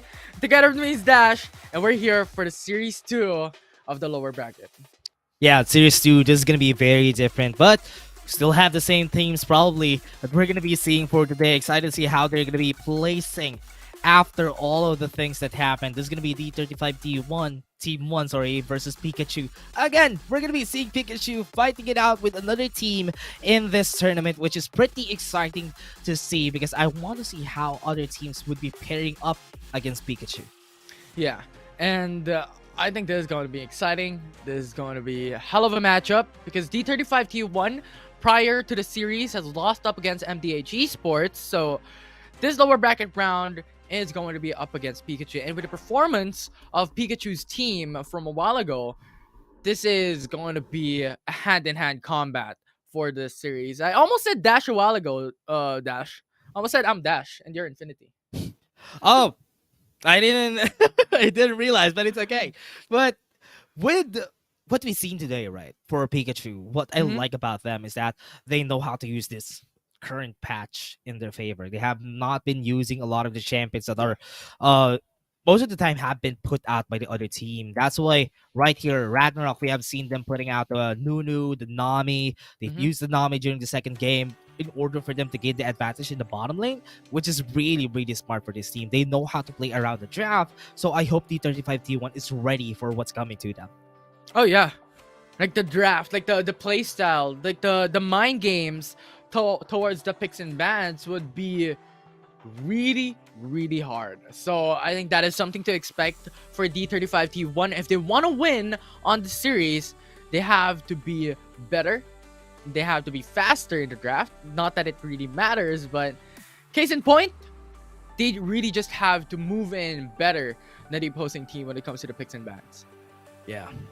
I do hope that this would be a bit different than what is going to happen today because Pikachu versus D35 T1, we're moving towards a bracket and the competition just gets tighter and tighter as we move towards the end of our series. It's going to be closer and closer than it's supposed to be. And here, right here, we're close to the lower bracket finals. But they're still kind of far away. We're like 2 games away from the lower bracket finals, and tomorrow we're going to be casting lower bracket finals and also the grand finals of our tournament. So right now, I'm gonna be focusing on how things are gonna go. Right? I think one of the questions that I want to ask you, Infinity, what item do you want to see being built in this game? Because there's a lot of niche items that has been put out during patch 4.0. Huh, that is an interesting question. I don't really have any expectations or an item that I want to see towards this game, so I don't know. Zoe getting banned though. Are you surprised about that? I'm surprised about that. Zoe, Vayne, Lulu getting banned for Pikachu. That's a different story. Because remember last game, they always banned the Lucian Karma. And, right? Lucian Karma, yeah, they have always banned the Lucian Karma. Maybe they want to take that for themselves. Yeah, it could be. Because they're now on blue side. Compared to the series prior, they were always on red. So now being on the blue side, they have much more prio picks that they can secure. Yeah. Okay, that's interesting. Yone getting picked. Then the immediate reaction with the Fiora Aatrox. That's smart. That's smart. I really love seeing that because the Fiora, the Yone are the biggest counters to the Aatrox. So picking up one of the counters against the Aatrox is a good measure right here for the side of Peekachu. Or rather, for the side of D35 T1, they know how to draft against them and they're playing the mind games together with them. Senna has been MIA for a long time. And I love seeing a Senna in games. Definitely, that would lead to the better end game results, late game results rather, right? Especially with the given changes in patch 4.0a, you now had that capability. If ever D35 T1 is on a pickle towards the early mid game matchup, you still have that late game power spike that is in the form of Senna, that is in the form of these Aatrox. The question is, like, where is the Fiora and Aatrox going to go? Who is the Baron laner? Who is the jungler? Yeah, it's gonna be different right here. With the Fiora, the Aatrox, I'm really expecting the Aatrox to just go to the jungle. I think the Aatrox is very much fitting on the jungle role, especially when you're fighting against the Yone. You could just farm it out together, wait for you to get the mid parts of the game and where you have your first item, where Aatrox and Yone actually get stronger. So that is the ideal role right here. But with what Pikachu is putting out right now, Infinity, this is a different story. It's not a very flexible draft compared to what they put out during the last games. Yeah, and I think that is like there's a reason for it. Jace has been banned, Gragas has been banned. They first picked Yone and they went in for Corki as a prio because of the potential that Corki has been showing us in the prior series. So it's not that flexible that they could show us, but Camille being locked in, now that's something. Interesting. Camille to the Ezreal to this is a lot of priority picks, Infinity. I like this. I like this better because with the picks that they're getting here from their team, and even an Ahri on the mid lane, we haven't seen an Ahri for the longest time because most of the time it's gonna be paired up against a Zed. The Zed is pretty much stronger, and the Lux too. A lot of surprises for me here. Ezreal to the Senna, and the Lux in the mid lane for D35 T1. Okay, based on the draft, that took the turn for the worse. I thought it was good until it came to the last two picks. For sure. Very sorry. Yeah, I think it's also difficult for D35 T1 because the thing is, they ban away Gragas. Then Pikachu banned away Galio and Nasus. And these three champions are the champions that you want paired with a Senna in the pro scene, in the competitive play, because of the utility that the duo does have. So banning these champions just made it so much harder for D35 T1 to be able to draft through. Yeah. Really hard to turn these things around for this part of the draft. Because I'm gonna be very honest with you, Infinity, Senna in the support role. Yes, Senna is strong, Senna is good. Ezreal Senna in the bot lane has a lot of range to work with.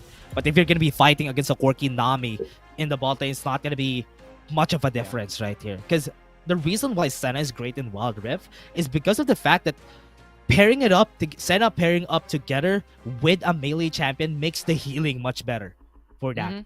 Most of the time, Senna is drafted when you have a lot of melee champions in your draft. It's because whenever Senna is in the backline, Senna is just going to be healing everybody. But here, they have two range champions. They have the Lux, they have the Ezreal, which whittles down the value of that heal from the Senna. Yeah, and on top of what you stated, alongside with like melee champions marrying or matchup, right? You also have to consider that typically Senna with a Gragas, Nasus, or Galio, the reason for these pairings is because of the utility that these pairs have. A Galio has tons of CCs, right? Yeah. CCs all around. And having an Ezreal in your lineup for D35 T1, as we stated a while ago, it is a selfish champion. It's all about damage. So there's no follow through when it comes to CCs. There is no follow up after the root of Senna. So aggression would be quite hindered from D35 T1. Yeah, they are being toned down. This is one of the things that is not very bearable for the team here, is that because they're being paired out like this, it's going to be way harder than it's supposed to be. Now, it's going to be a big challenge here for the bot lane. How are they going to be using this? Because if they're not going to be pressuring the bot lane, Corki is just going to get stronger and stronger into the late game. Yeah. Although, moving past, the bottom lane, we've talked about like these pairings already for D35 T1 having the disadvantage. Narda has the advantage up against Minute. Like, these amount of pokes that he's doing here in this early game is quite relevant. So I think if they continue to do these type of playstyles, poke, give some damage in, have the advantage through, they still have that fighting chance. Yeah, their fighting chance all comes down to how they play around this early game jungles. If ever Narda gets a great light binding in the mid lane, that's going to be the start of the fight right here, which is what started right now. Flash has been used already, low HP onto Minuet, so they need to get priority on this Risk Cutler first before they back away. Yeah, they're not starting it though. Oh, the charm still connects. Okay. Disgusting. Great charm. Yeah, disgusting in a good way. That is what I meant. But Yeah, it's really, really close so far. No kills, no first bloods. Pretty much very, very standard for all these players. But looking at the top lane though, Dash, paint me a picture. What can we expect with a Camille Fiora in the top side between these two teams? Yeah, this is basically what you're gonna expect. The Camille is gonna have a hard time against the Fiora because the early game, because of the weak points that you have against the Fiora, it's gonna be like this. It's gonna be pretty hard for the Camille to gain priority in lane as long as Powie knows how to just pressure, get the weak points, don't commit into anything. That is a big advantage. And also the Hextech Ultimatum is not going to be hitting the Fiora anytime soon because the riposte is going to be at the ready every time. Yeah. And I think on top of that as well, you also have the longsword first pick for Powie with a Ruby Crystal for Camille. So like the damage from Powie is going to be better when it comes to that aspect. And so far, D35 T1, just a quick overview of this team is that they're a consistent top 8 team in Wild Rift Open. So that is still quite a achievement for this team from D35 T1. So given the series, I think this is really, really going to be a fun time to watch. This is going to be different from the story a while ago. This is going to be way closer than it was during the last game. And it all comes down to the rotation. We're seeing it right now, right? The rotation, not giving any kills in the first 5 minutes because they know that they need to respect each other when it comes down to this. Yeah, and Aatrox is consistently roaming, and that is what you like on a jungler. But the thing is, Peekachu is playing safe. And it's really, really good. Because Aatrox went in mid 2 times already. Went in top 1 time, no kills, no trade, no value. And those lack in value means that he's having that disadvantage up against the opposing jungler. Like, look at the level disadvantage already. Looking at their champions too, and the perspective of Peekachu, most of these champions are very resource heavy. That's 4 champions that are very resource heavy. That's why right now in the early game, they don't have any much of a fighting chance unless they get the first item. Z35 is not as resource heavy as this other champ. Actually, basically, almost all of the champions that Z35 has is they don't need a lot of items to make work. And in the bot lane, looking at that, it's just the sheer power of the Corgi and the package is what they are going to use.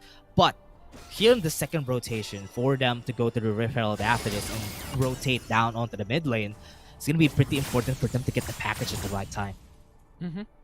Yeah, definitely. Although the reset's coming through, the first objective coming up at 10 seconds, so good call for Peekachu. Both of them actually. They rotated too. Senna, Juniper, and Jarisa also are going to be going to the top side. After that, the package is also already here. Referral is going to be the priority on both of our sides. They're not going to be trading that out. Oh, ultimate has been used. Oh, that's not great. Low. Yeah, that is not great. And now D35 T1 with that HP advantage could start a Rift Herald. This could be a 1-for-1 trade back though when it comes to objective. Really surprising for me that they actually just traded it out for the Rift Herald, even without the final spark. I thought that Peekachu is just gonna be going for it, gonna try to take the fight against C35 T1, but they actually just respect the early game power that they have. Flash in, Charm connects onto left, tidal wave to follow through. No damage. Now D35 T1 has the opposing has a gold lead. Non-existent from both these teams. 1-for-1 objectives. No first blood as of yet. Everyone's playing safe. Nothing. We're not seeing anything just yet for the side of D35 T1. Because they have the firepower. Manamuni has already been built by Juniper. This is when it starts! And there it goes! Soul Bound, followed by the ultimate. Now Teresa's gone. Fate sealed right there. That's just... what a great call. They got the knock up, they got the fate sealed. That was enough. Flash from Jarisa wasn't even enough to just survive that fight, and that's a great call for Peekachu. Yeah, so much CC 1v1 built onto Yone. 1v1 gonna be a bit short-lived because of the hook shot from Camille going back to safety. Yone though, going top. Yeah.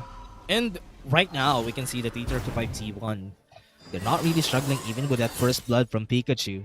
It's like what we said. They don't really need a lot of items in order for them to slowly ramp up. Remember, they still have the referral in their hands a while ago. Already just put it out on the mid lane in order for them to get a bit of an advantage, but it's not going to be possible if you're fighting against a Corki. I really believe that Corki does have better wave clear compared to an Ezreal just because of the amount of AoE. Even with the Rocket Barrage, that's a lot of AoE already. For sure, yeah. The only AoE Ezreal does have for clearing waves is the ultimate. Oh, yeah. And the cooldowns is really long. So I think when it comes to that 1v1 aspect of clearing waves, Corki really does have the upper hand. Yeah. Not giving even any space right here, but they already forced the flash against Claria. That might be a potential kill later on after they rotate from the mid lane. And what is this? Nobody's giving an inch here, Infinity.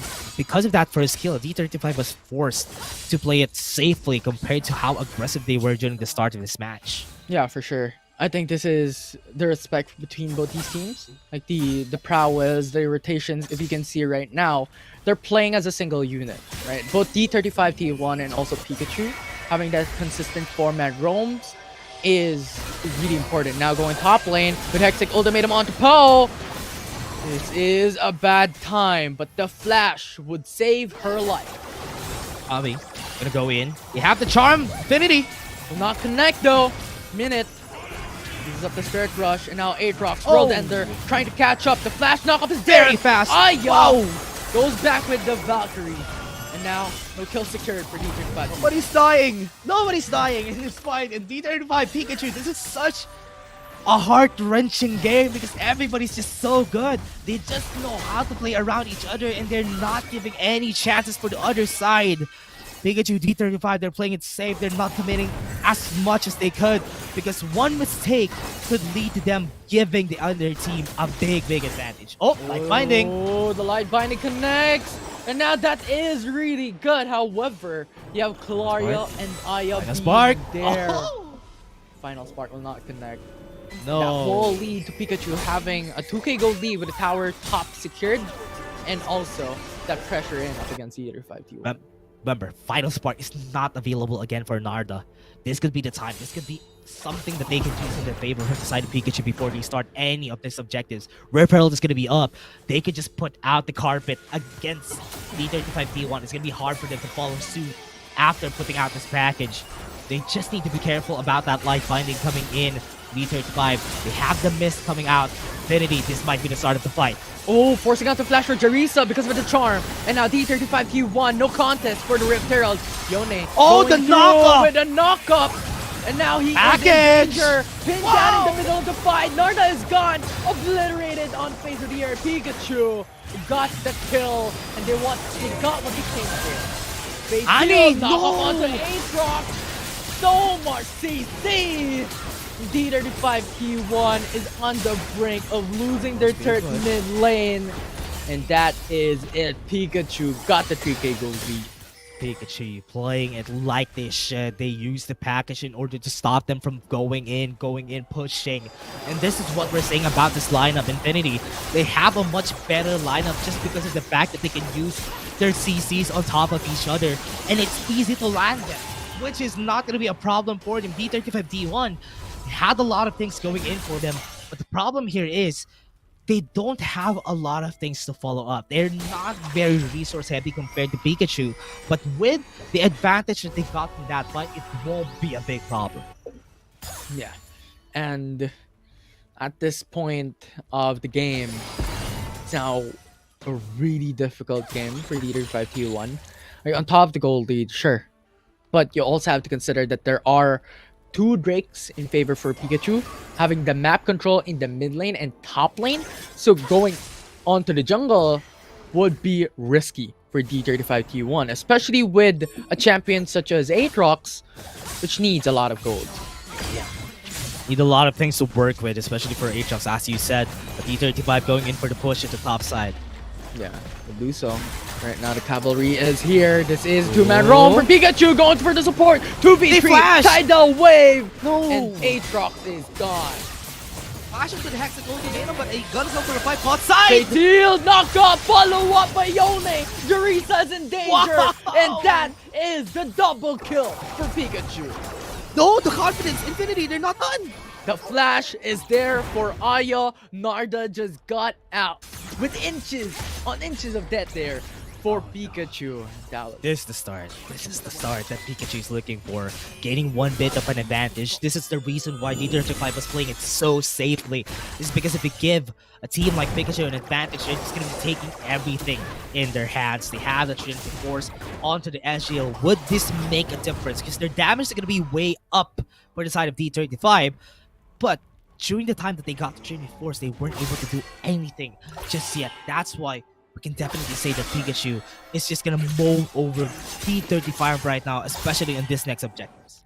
Yeah, especially how Yone has been consistently playing and ganking with value being secured by Pikachu. Like, it is always there. And it's just so much more of a difficult they time made him for again. D35 T1. Jarisa forcing out ultimate to gain more sustainability. But this is Juniper going up against the No Camille. damage. A lot of these CCs. Tidal Wave to follow up. Jarisa is dead. And now Juniper to follow through. Pikachu And he's gonna has be next. been the dominating team in the lower bracket. And they secure another 3 kills. They weren't expecting themselves to be here in the lower bracket finals. That's why everything is being pieced on their puzzle. They're looking for it. Another kill onto the stop side though. Oh, Spirit Rush. Going around. Running away.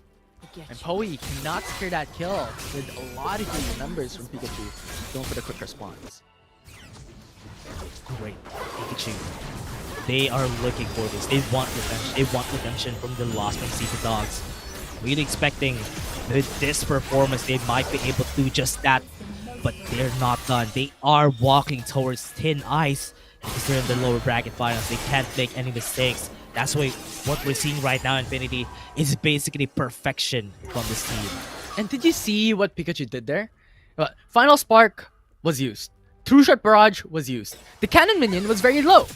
But Nami used the Redemption Enchant. And that is the biggest brain move that I've seen so far throughout the day to gain a little bit more HP for the Cannon Minion to secure the tier 2 turret mid lane. This is just domination from what we're seeing. 3 towers down for both, or rather 4 towers down to the side of Pikachu. D35 is not letting up.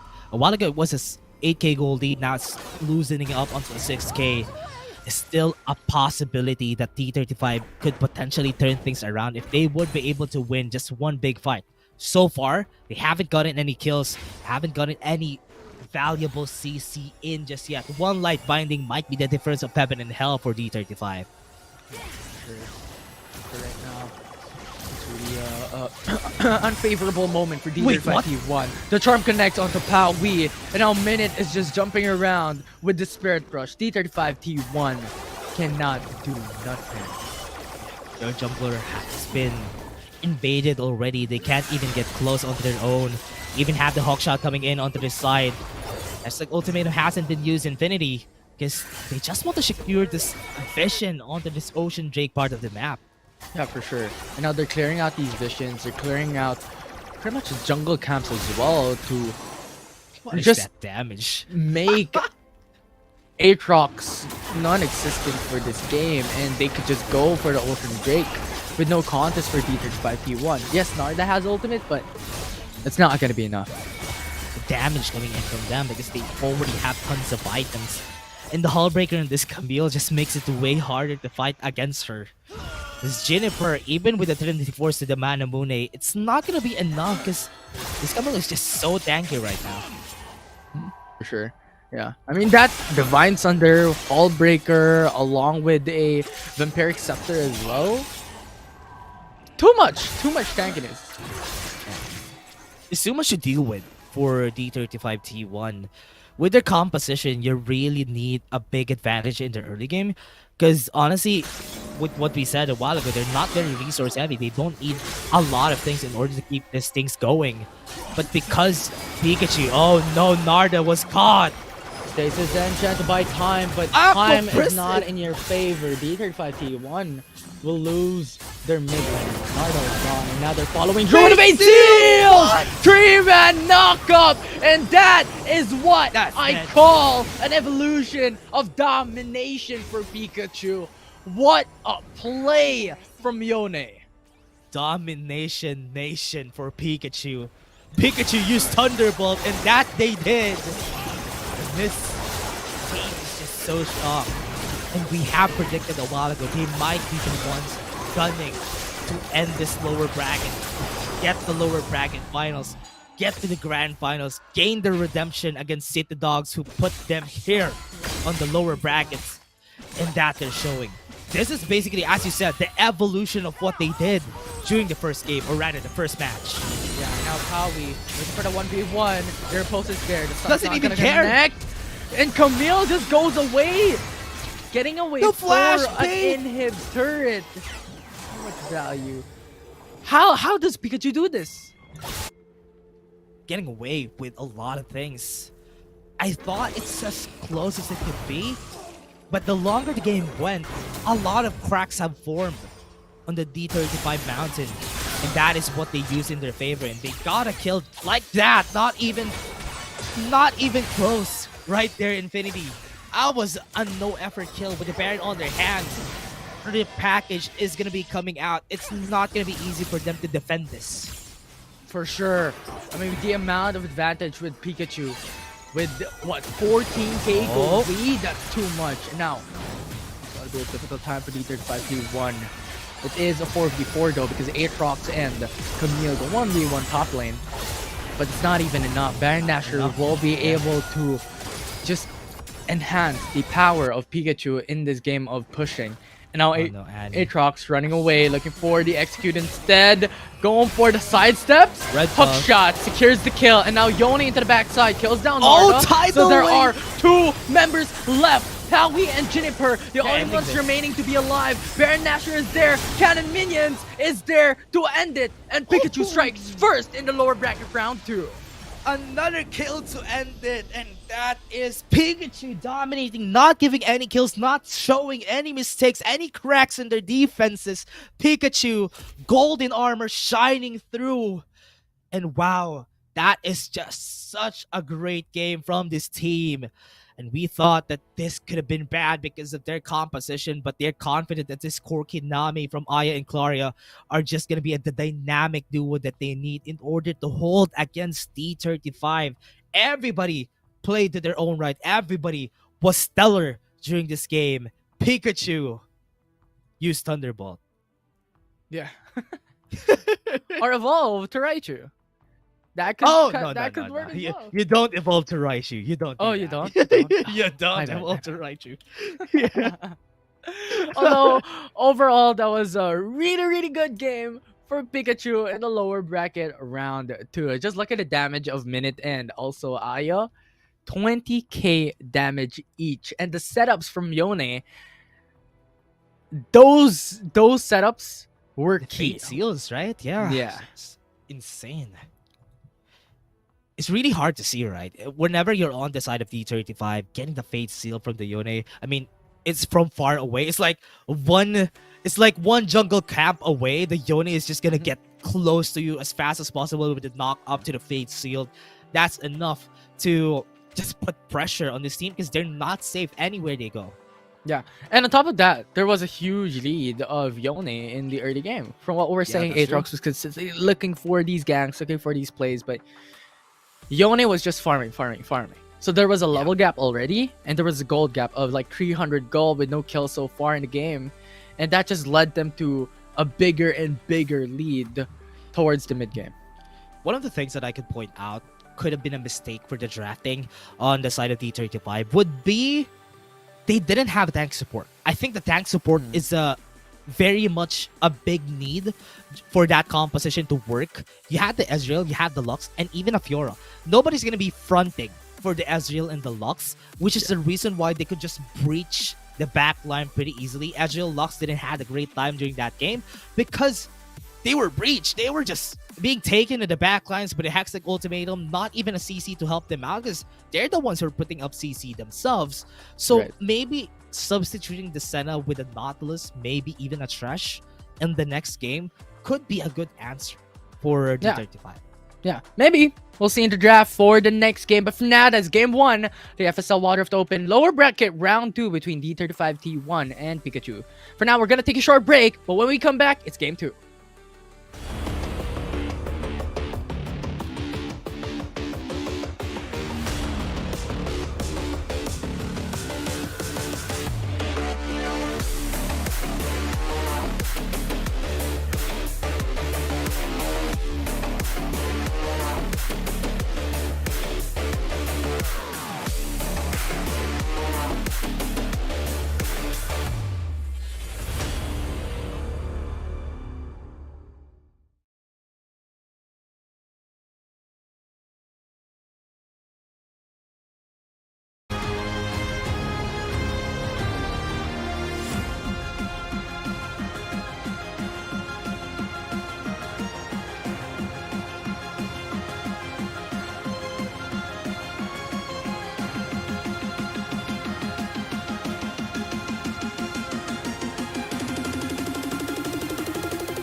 And welcome back, everybody, to the Wild Rift Open of FSL featuring League of Legends Wild Rift. And we're going to be your shoutcasters again for today. My name is Dash, and I'm here with Infinity, and we're going for Game 2 of our game. Again, it was such a great Game 1. We have seen Peekachu during the match 1. In Game 1, they are just dominating here, Infinity. Yeah. They showed through their talents and their prowess. Even from the prior series as well, Peekachu was dominating. And even up until now, series number 2 for the lower bracket round 2, still dominating. Quite exceptional. Yeah. Again, it's a really great showing for the teams here from the FSL Wild Rift Open. And we have seen during our brackets, we are going to be seeing a lot of our teams all together on this next ones. But again, we're still on the Game 2 of this series. Everything is progressing as we speak right now.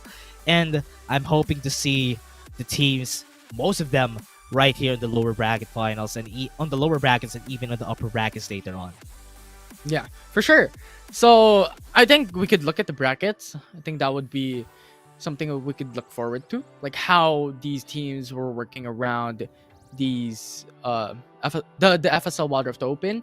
Because I think right now D35 T1, I think they still have that fighting chance. They shown through safety and also playing match toe to toe up against Peekachu for at least a couple of minutes there in that game number 1. So there's still that opportunity for them to make it back and go to game 3. Yeah, now we're going to be going on to our drafts for today, and everybody's just ready to see what are they going to be banning, what are they going to be putting out. D35, good respect. I like this bans from them, even banning a Gragas so that the members right here of Peekachu aren't going to be having an easier time, so they need to change up their draft. Yone is available for D35. They want to take it out because a while ago Yone was a headache. There you go.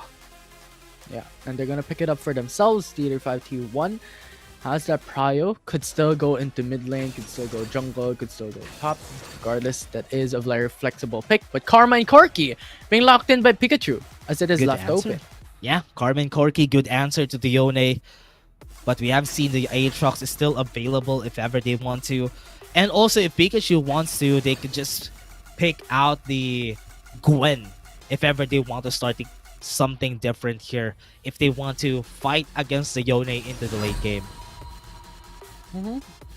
Yeah, and what Pikachu is doing is going for very, very squishy first 3 picks: Karma, Corki, and Ari. So the thing that is left open as of yet is the Baron Laner and also Jungler.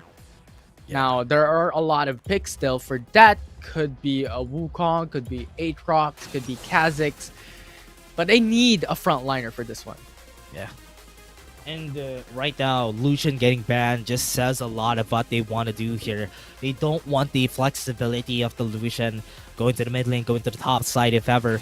So they're planning something specific. Having the Ahri against the Lucian is not a very ideal pick. But picking up the Gwen, this is good. It's very smart because they don't want to have the capabilities of Yone versus the Gwen most of the time. In the late game, Gwen is going to be having the advantage. So this is very smart. This is very smart from them. But Morgana Galio basically is going to be the bot lane here for D35. Yeah, and you know what? Pikachu still could pivot themselves into picking an Olaf. Oh, never mind. D35 T1 banned it away immediately because considering you have a lot of DCCs for D35 T1, right? An Olaf would be perfect, but they banned it away. Quite smart. Yeah, very smart because the Morgana and the Galio, basically if you put an Olaf in their faces, they're not going to be as effective as you're expecting to be. Yeah. But here it's going to be different because without that, Kha'Zix is going to be available against the Yone, which is usually the answer. But problem with the Kha'Zix is if you won't find the early game skirmish, early game battles, or put down the Yone as fast as you could, it would be a very big problem here for Pikachu. Yeah. And with that said, Wukong would follow through. Good answer. For D35 T1. So a lot of these AoE CCs now being locked into what I can call a team fight composition. Yeah. Not a lot of leverage for Pikachu with this composition. Right now, I'm liking D35's composition a lot more because they have a lot of flexibility. They want to get the back to the backline as fast as they could. They have a lot of dive potential. And coupling that up with the Morgana, that makes it easier. This is a good composition from D35. Yeah. Why I said no a while ago is because they're going for a Morgana APC. This is a Morgana Galio bot lane, so they have a lot of poke with the Dark Binding, with the skills of Morgana along with Galio to follow up with CCs as well. This is going to be an interesting matchup. What we talked about a while ago is the draft, and D35 T1 has shown us a draft. D35, this is what they needed to do during game 1. This draft is so good. Even if they don't put the Yone in the jungle, it's still okay. If you're fighting against an Aatrox anyway, that's a big advantage because, you know, especially when we watch, if you actually watch Worlds, Yone is the best counter for Aatrox. Aatrox was very strong during that time, and here it's the same. Yone is way stronger than Aatrox because you won't have an easier time landing all those Darkin Blades. So it's gonna be a big disadvantage for the Aatrox here. But here, I hope that Pikachu has an answer because right now they don't have a lot of CC sources that could potentially help out with all of this damage coming from their composition.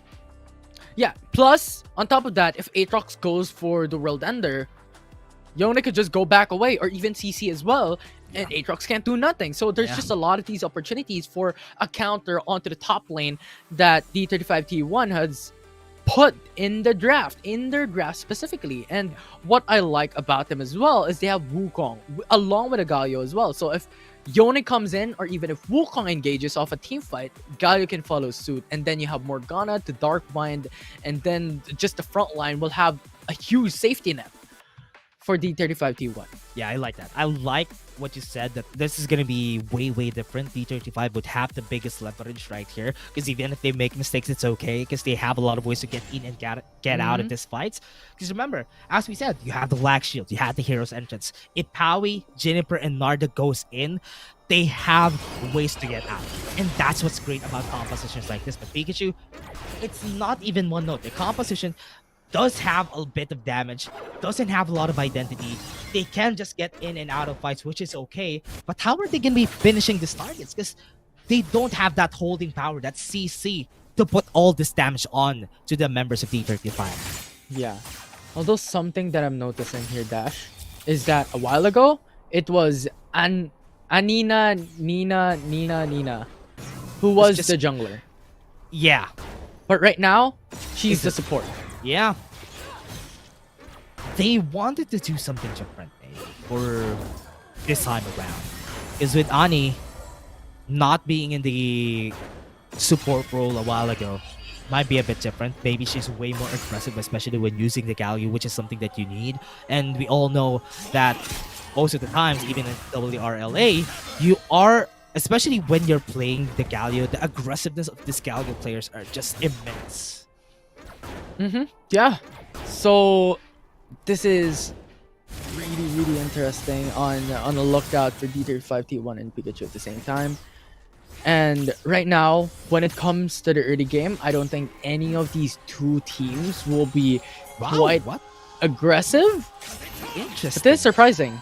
Yeah. Yeah. Jennifer losing on the first battle against this Aatrox was really surprising for me too, because I'm not expecting her to lose, because she had the advantage here. She had more damage and also the potential of the lethal tempo to the Ignite onto the top side. It's way easier to just take down the Aatrox, but seeing a different story here. And the rotations onto the top side, they want to get the kill. They're going in, rotations coming in, Flash has been used, exhaust to the Ignite right there to end it all. First blood to Peekachu.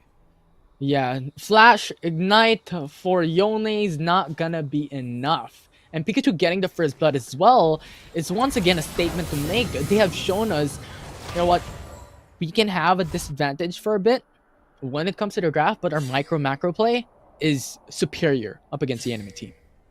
Also, Minute getting that first kill is on an Airy. We have seen her being very strong with this Airy. She's gonna be dominating later on against C35. Getting that first item. You know what? What I really don't like whenever you have an AP champion in the game is that AP champions, their itemization path is really bad compared to how AD champions are. You need to get the first item as fast as you could, because that is when the value of this AP item shine through. Like right now, you see the Lost Chapter, you really need to get the first item first, because the Lost Chapter whittles down on the value the longer the game goes. Yeah, for sure. So we'll see how this works. Although expectedly, Pikachu could build up Merc Treads because of the 3 AP champions that D35 T1 has, and also the amount of CCs. So expectedly, we could expect a Merc Treads for Pikachu in a couple of minutes' time. Yeah. Right now, look at this, right? They are, what they're doing in the top side, the pressure that they are putting against Juniper, this is the disadvantage of a Yone. Because Yone needs items to make sure that they would have any advantage against the enemy team. And once you cut that off, once you cut off the early game power or the early game XP and even the early game gold of a Yone gets slower and slower, and to the point in where the Yone won't have any value anymore. Yeah, and I don't think, speaking of value, that Yone would have a chance, because right now, Aatrox is super dominating. That's 2-level surprising. lead, 1k gold lead, and that could even be more as Yone gets punished. I was surprised that they actually started the fight right there, but they're not yet done. They want to start with the Cyclone right here. They have the ultimate coming in. Hero's Entrance is not being hitting onto the backline. Powie is just going ham onto the Kha'Zix. Exhaust coming in against this. No World Ender whatsoever onto the top side. They want to get the kill. Jarisa goes in for the Dark Binding. Will be able to hit Tormented Soul.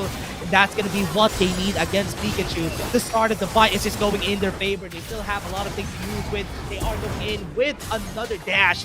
And Aya is going to be the next target in their eyes, but it's still a 2-kill advantage for the side of D35. For sure. And now Pikachu lost 2 of their members. D35 T1 made it back with a 2-for-2 trade overall in the first 5 minutes. Now Rift Herald and Mountain Drake is up. Now this is where the party will start. Rift Herald could be for D35 T1 as they have the advantage over it. Yeah. Have positioning, but they don't have items on Juniper. I think this would still be in favor of Peekachu.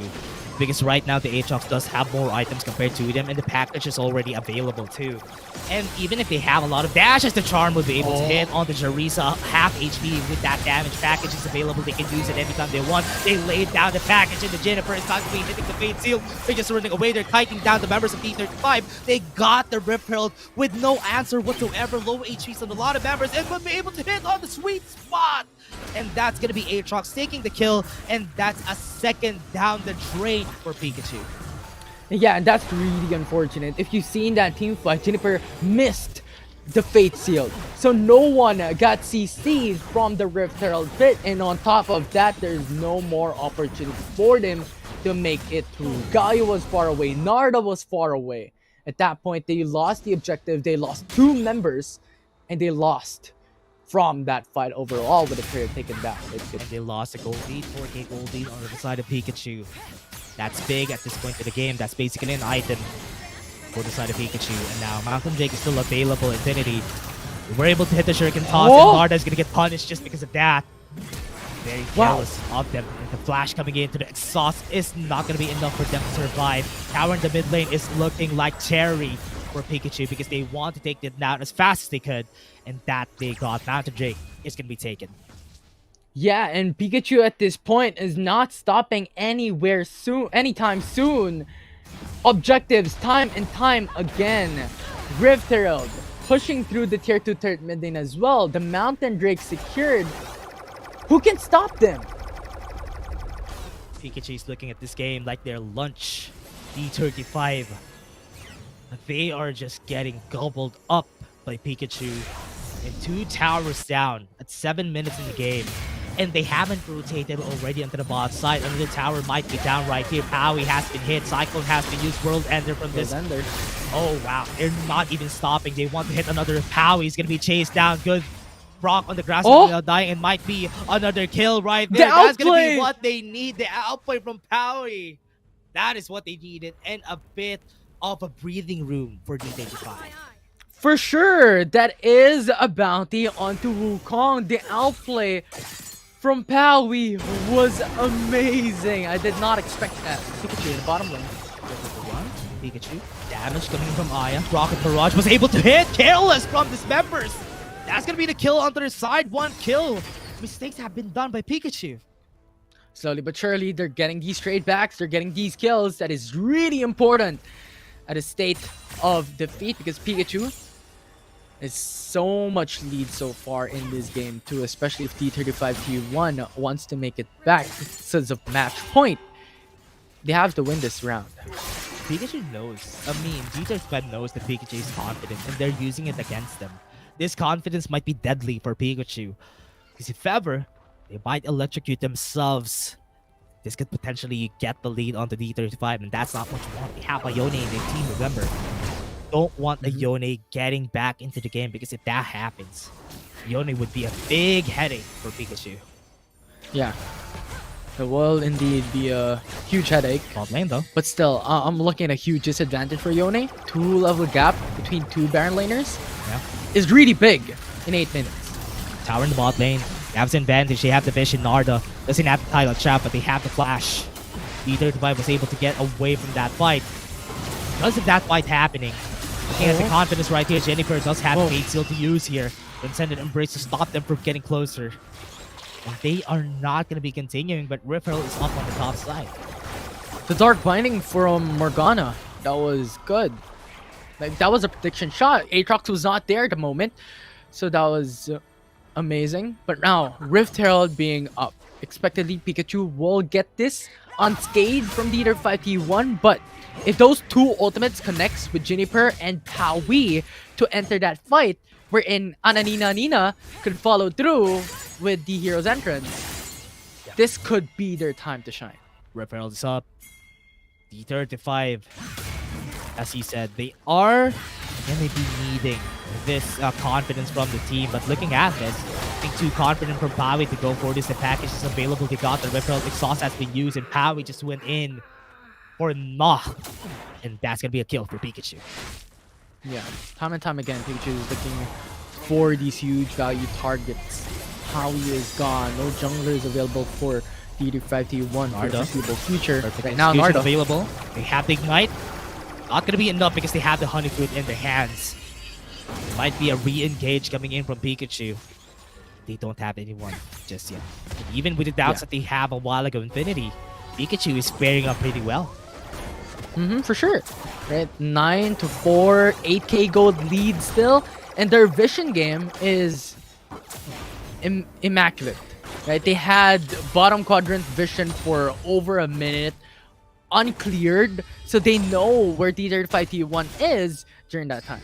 Yeah, and they don't even need the CC that we're looking for a while ago in their composition.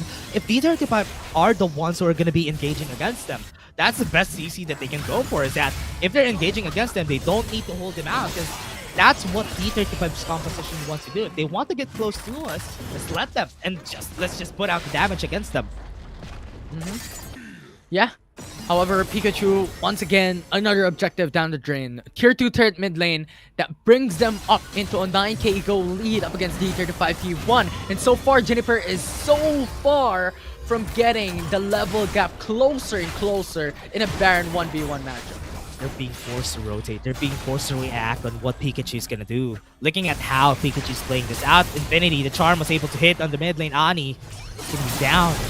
That's going to be another one down the drain on the side of D35 because they're losing a lot of these objectives, losing a lot of these fights. And even a tower on the top side is looking like candy for Peekachu because looking at it, nobody's there to defend. Minuit has no mana. Yes, they're going to be able to get the kill here with a perfect execution, but the flash there is able to stop them from getting anything of value. And Peekachu was able to get two things of value, the top side tower and this Infernal Drain. Yeah, and that is the second dragon for Peekachu. Another turret down for them as well. 13k gold lead for this Soul team. Unbound. Juniper, no! It's yeah, and it's not just for players. I think this is not a good show for D35 T1 for this game too. This is a landslide for Peekachu. Again, it's like game one. I mean, game one was very close until it wasn't anymore because of the kills, but the mistakes that T35 have been doing during this game is very punished by Peekachu. Every time that they see these mistakes, they punish every time that they can go for. And it's not going in favor of D35 because it's a 13k gold lead, Infinity. Yeah, and their late game investment is Yone. That is their late game investment. But the thing is, 0-5-1. It's a constant punish by Peekachu on top side. No prio, level gap. It's so hard for them to make it back. One. And just look at this. That damage, wow.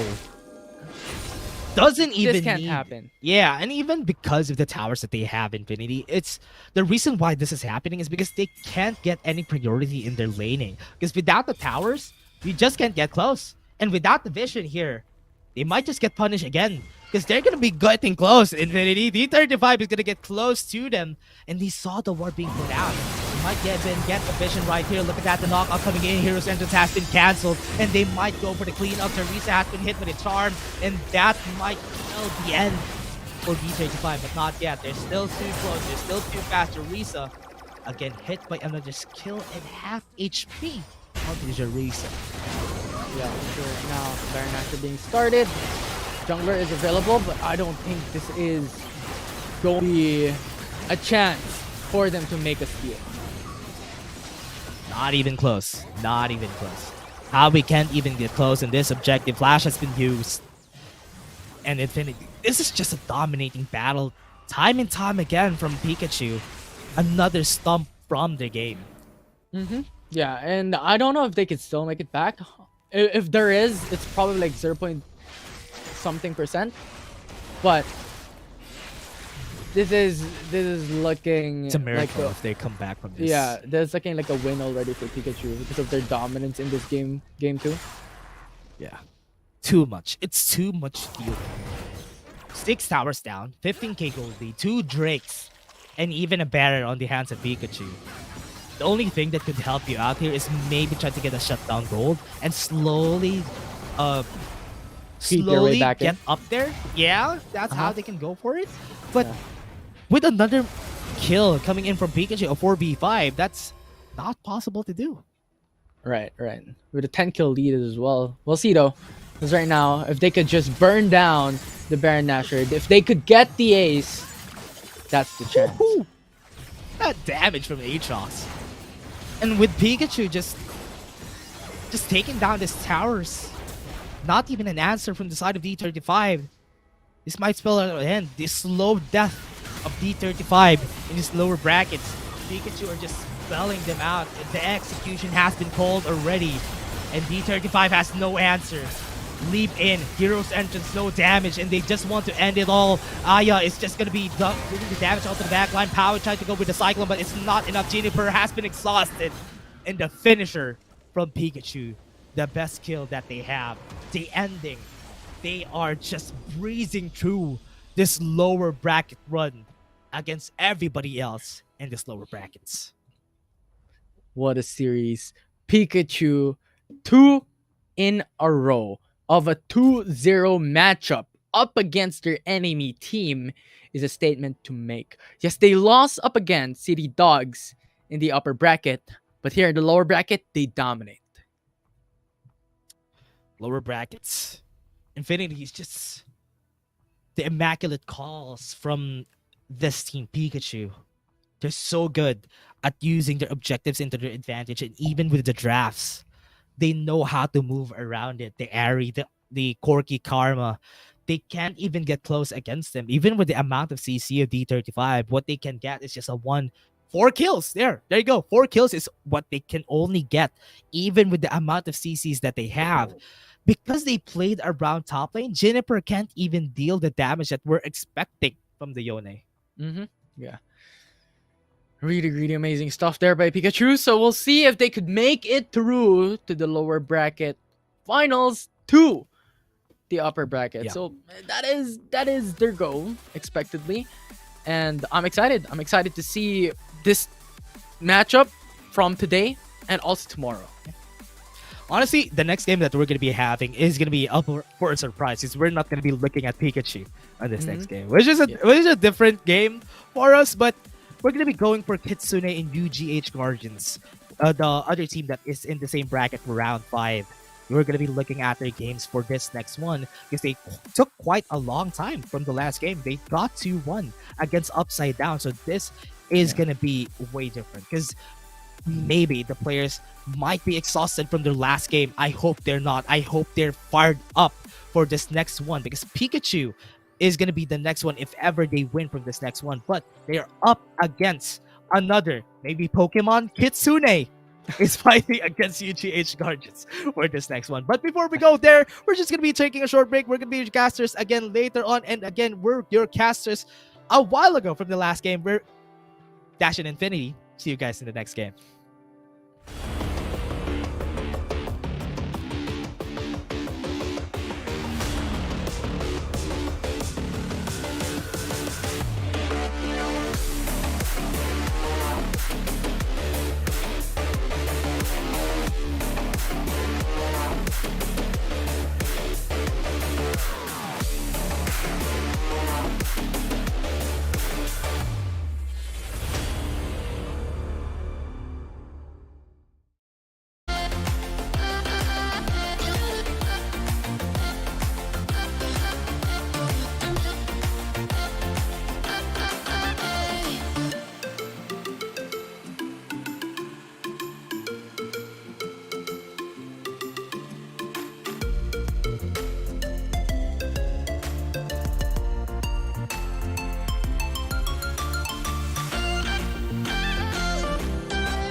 Missing little moments, it was easy just feeling alive. 2 a.m. wide awake, talking like we had the whole night. And I don't know if I said this right. No, I don't know how the days gone by. Missing little moments, it was easy just feeling alive. Every now and again, I trace my steps back to then. Ooh, I want that feeling. It's all that I needed to move on, to feel it. It's all that I needed.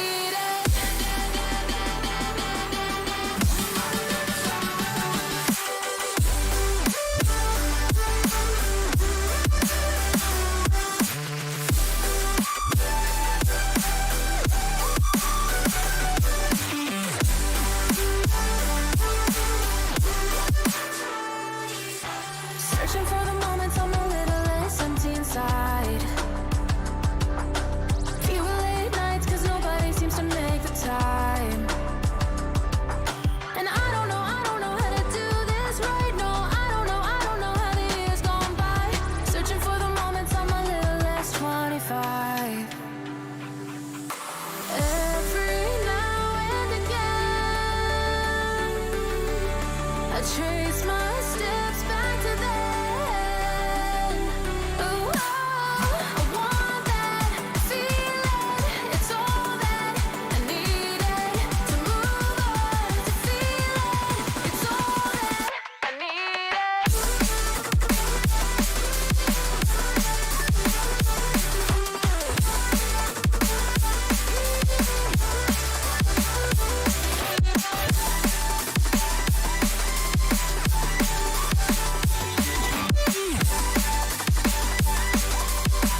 It's all that I needed. I want that feeling. It's all that I needed to move on, to feel it. It's all that I needed.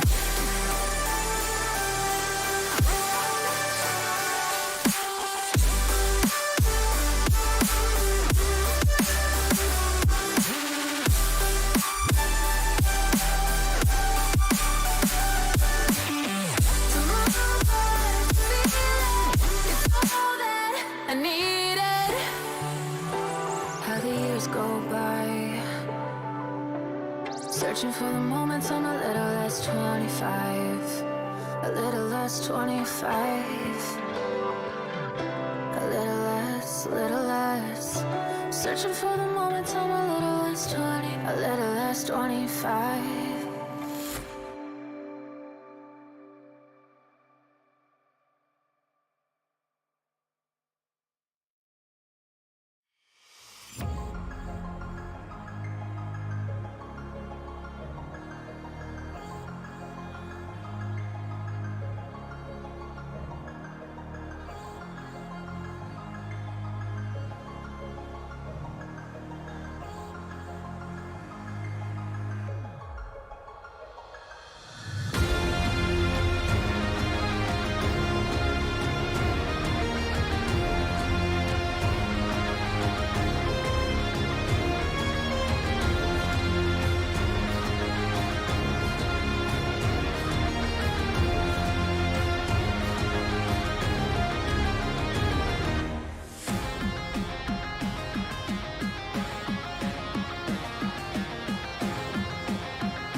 Missing little moments, it was easy just feeling alive.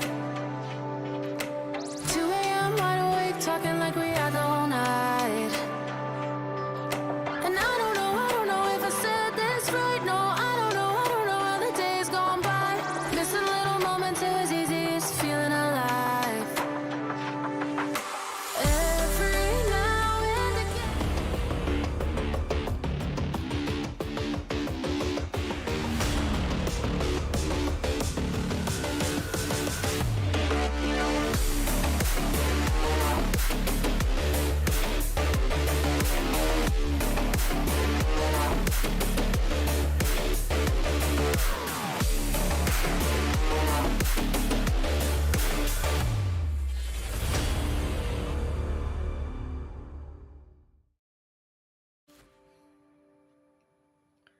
Hello and welcome everyone back to the FSL Wild Rift Open. My name is Infinity and this is Dash with me, and right now we're at the last series that we're gonna show today, and it's something brand new. It's Kitsune versus UGH Guardians. Yeah, and again, UGH Guardians versus Kitsune. We've seen them a while ago in the brackets, just in the brackets, that they had a 2-1 in their battles right there in the lower bracket, and they got a 2-1 against Upside Down. That was a very long game. That's why right now we're going to be seeing how they fight against each other. Kitsune and UGH Guardians. Kitsune was waiting here for the longest time, and now they're fighting against UGH Guardians. Let's see what the ladies from both sides are going to be giving us for this next game. Yeah, and we saw a lot of array of champions from the past two series that we've seen here in FSL Wild Rift Open, wherein we saw Aatrox, Yone, Karma, like these champions really strong as a prio pick. Is this going to change, or are we going to see the same thing? Yeah, one of a great fact during our whole bracket here, Infinity, is that Kitsune is the reason why UGH Guardians started in the lower bracket.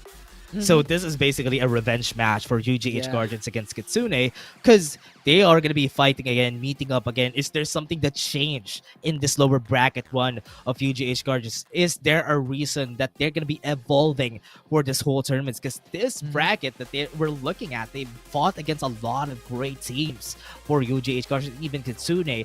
So this is a big challenge for UGH Guardians. Have they evolved from this run?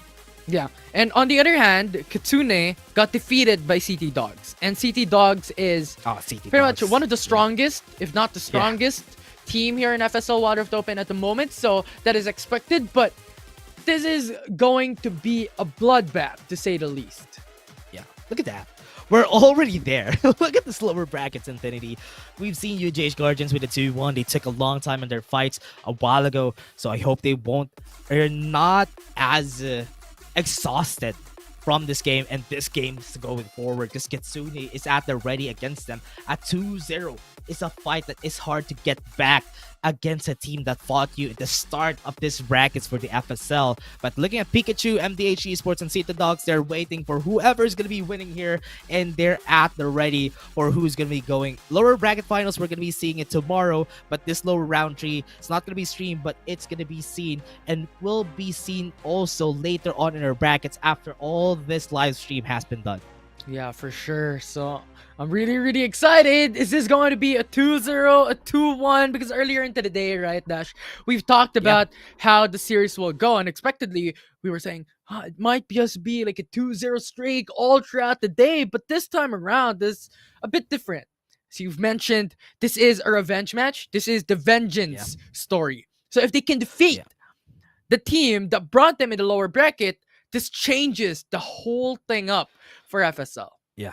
Would this be great? Would this be not? That is going to be the question here for UGH Guardians. Have they evolved? Have they changed their playstyle? Have they adapted from all of the things that they learned throughout the lower brackets? I hope they did, because it's going to be pretty important for this next games that we're going to be having, because it's a 2-0. It's a best of 3. It's easy to come back from just one loss. It's easy to adapt. So it's still possible if they lose the first game, adapt, try to do something different. But most importantly, we're talking about the drafts time and time again, and it is the reason why most of our teams have lost today. Yeah, for sure. Right. The difference on strength of draft is going to be key, especially when it comes to crowd control. Those are the factors that we have to look at. The early game power spike, the late game power spike. And speaking of which, Dash, draft is ready. Game number 1 for the lower bracket round 3 is here and ready to go.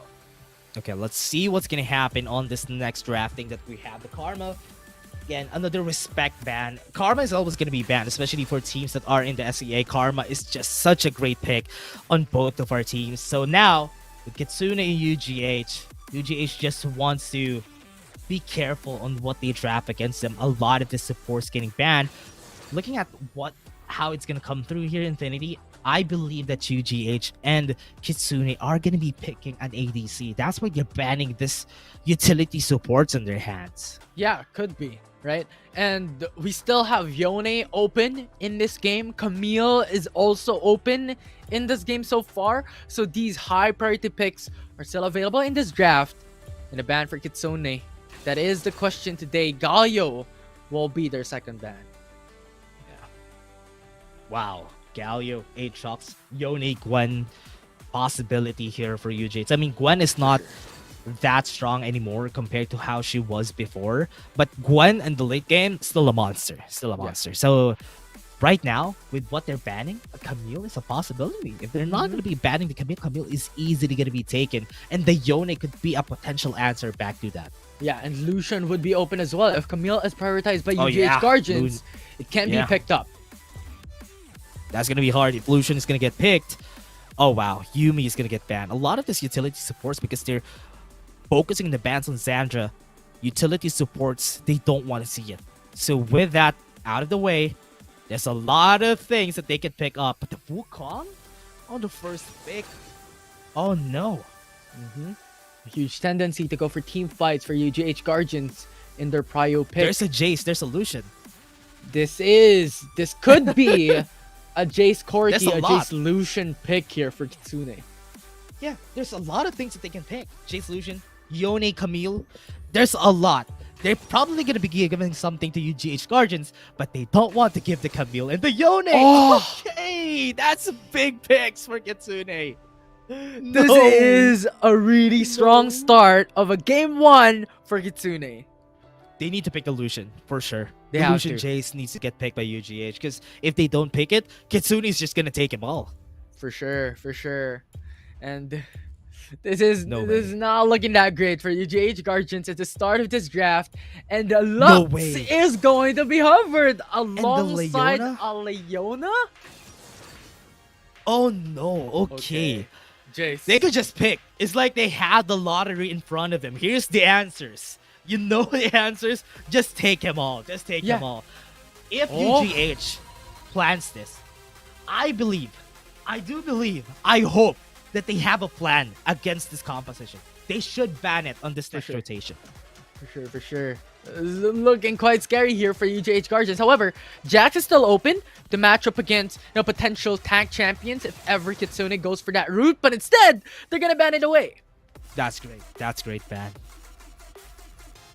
Fiora if they could ban be. the Jax, if they ban the Fiora, actually that's good. If ever they're gonna go for this, an Olaf could be a possibility, because they have tons of CC already from the side of Kitsune. UGH Guardians could just leverage that in their favor. But also the problem here is Kitsune can still pick up the Olaf themselves. Yeah, for sure. And the thing is, if they go for an Olaf for UGH Guardians, now the question is, where would the Wukong go? Going for a top lane up against Camille? Yeah, it would be a That problem. is- Yeah, That is a problem. Yeah. this is bad. This is really bad. This is not going how it's supposed to. For the draft that we have already, Lux and Leona, I was not hoping for them to be a priority. I believe that they could have been a last pick, if ever, because the Lux isn't going to be prioritized by Kitsune, because if they're going to go for the same thing, if they're going to go for the Nami, the Varus is a possibility, the Lucian is great, the Lucian Nami, okay, good. nice. Good thing they banned the Lucian, because Yeah, that could have been very destructive. Varus is good. For sure. If they ban away Lucian or just leave us open, it's going to be difficult for Kitsune. Corki is open for them because Leona is going to be a tanky champion, but instead pivoting Interesting. themselves into an Ezreal. Interesting. They want the mid-game champion because Camille and Yone doesn't have a lot of damage in the early stages of the game. So, yeah, thinking about it, it's okay. But UGH Guardians, are they looking for the Ashe? Because right now, if they pick the... No way. Are they going to pick the Ashe? No way. Well, we're They seeing have it as a 0 draft. damage. For sure. They have 0 damage. This is bad. Yeah, currently they're all about utility and CCs. And we talked about the importance of this pre-draft, but not like this. They still need damage and they're still lacking on the front line because Wukong is not going to be the greatest front line in the world. Yes, Leona could be, Yeah. but Olaf could be that pivot. If it's a good... Could be a good answer, okay? It's okay that they have the Olaf here. There's CC. There's a lot of follow-ups from the side of UGH Guardians. Olaf would be the damage source that they're looking for, like what we were looking for a while ago. But would that be enough, though? I hope it would be enough. Because this No way. is good. The Lilia, Nami is there. what UGH Guardians composition screams is they want to get close. They want to get in. You have a tidal wave. You have a lot of ways to get out. Kitsune, right now, just won this draft. I'm going to be honest. They won this draft. I hope that UGH Guardians prove us wrong here. Yeah, and they did not win it just by a little. They won it by a huge margin. We're talking about Lilia, Camille, Yone, Nami. These are huge picks when it comes to crowd control, follow-ups, and pretty much overall control of the game. So it's really going to be difficult this time around for UGH Guardians to secure game number 1. But thing is, walk me through, Dash. What could be the potential, their key to victory for Guardians for game 1? Okay, I could have liked the idea of UGH Guardians just putting the Lux and the Leona in the bot lane. Could have been okay. But putting up the Ashe here, or if they try to change something here, do a team flash against us and put the Ashe in the mid lane. This is good. This is a great composition because the Ashe could just pull out the enchanted crystal arrows everywhere. And the only reason why they could win this is if they get the early game. Because most of these champions don't need any items. Right. They're not very resource heavy. They can take the early game to the mid game in their favor. But the longer the game goes, the way harder it is. So it's not for naught. Everything that they did here is okay as long as they don't push this to late game. Yeah, for sure. And if also they don't play hyper aggressively, because we're talking about Camille that could follow up, Lilia that could follow up, Yone that could knock up by just 2 hits, right? So those are some pivot or some ideas to put in mind for this game number 1 that we're seeing in the lower bracket, well, round 2 in another series. So it's going to be an interesting matchup to watch. Yeah. The reason why it's really hard to believe this Olaf 2 is because the Hextech Ultimatum, remember? The interaction between the Ragnarok and Hextech Ultimatum. Hextech Ultimatum would keep the Olaf there, even if you had the Ragnarok. Yeah. So that could potentially be a bigger problem looking for UGH Guardians. Could have been great. I honestly thought that this composition from UGH Guardians could have been great on the first 3 picks a while ago, just because of the fact that they have tons of CC already. They just need any more damage. Right. But I hope they would be able to pull this off. And Kitsune having this composition, having a lot of priority champions, you know what's gonna happen here. Yeah, and I think we've done a video on the Camille Olaf interaction, right? Yeah, we did. Yeah. If Camille goes in for like the Hextech Ultimatum, then Olaf goes for the Ragnarok, it doesn't matter. It still comes through. Yeah. So whatever Olaf trapped. does, you are going to be trapped. So that is quite difficult for UGH Guardians to play with. And What just an look at aqua the amount prison. of pressure that an Ashe and Leona has to deal with up against an Ezreal Nami. Yeah, because whenever you have a champion like this, right? Whenever you have a Nami in the bot lane, you need to find a way to get close to them as fast as you could. But the problem here is in the bot lane, you don't really have enough damage. If this was a different ADC, if this was a Corki even, it would have been doable for the side of UGH Guardians. But because they don't have enough sustainable damage, it would be a really hard lane for them. Yeah, and I think Corki would be perfect as well. Because there will be a follow-up with a package. There will be Gatling Gun for the likes of Camille and Yone, which will be quite a headache later on to the matchup. So, still unfortunate, but maybe this is their comfort picks. Maybe this is their active practice champions that they could battle up against Kitsune. I hope. I'm just really hoping right now, Infinity, because bot lane, Really low on HP. Yabai playing with death there, but they're going back and just resetting. I think this is clever from both teams. And so far, it's not the worst time of the life for Bunzi and the Haori in the bottom lane up against Kitsune. that's what they want to do. They want to engage as fast as they could, because the longer the fight goes, top lane. 1v1 for Cheetah. This is the problem we were talking about a while ago in a Wukong Camille matchup. Yeah. Because what the problem is, because they're going to be fighting against each other a lot, there's a lot of sustain from the Camille together with the Fleet Footwear too. So what's great about the Wukong is that you're going to be keeping the Camille at bay. Camille is not going to be going on a rampage in the early game because Wukong just has great early to mid game potential. But the problem there is, how are you going to kill the Camille? You won't be able to kill the Camille for sure.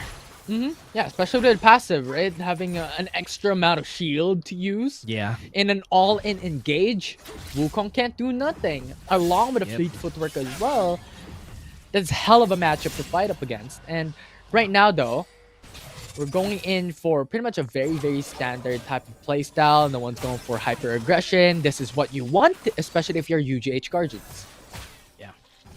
You don't really want to just let the Yone farm in the mid lane, so I just hope that they would be able to find some gank, some valuability. Because with picking an Olaf, what you want to do with an Olaf is get the early game advantage, because most of the time when an Olaf doesn't have any items, or at least doesn't have any kills in the early game, that defeats the purpose of picking Here the it is. Olaf.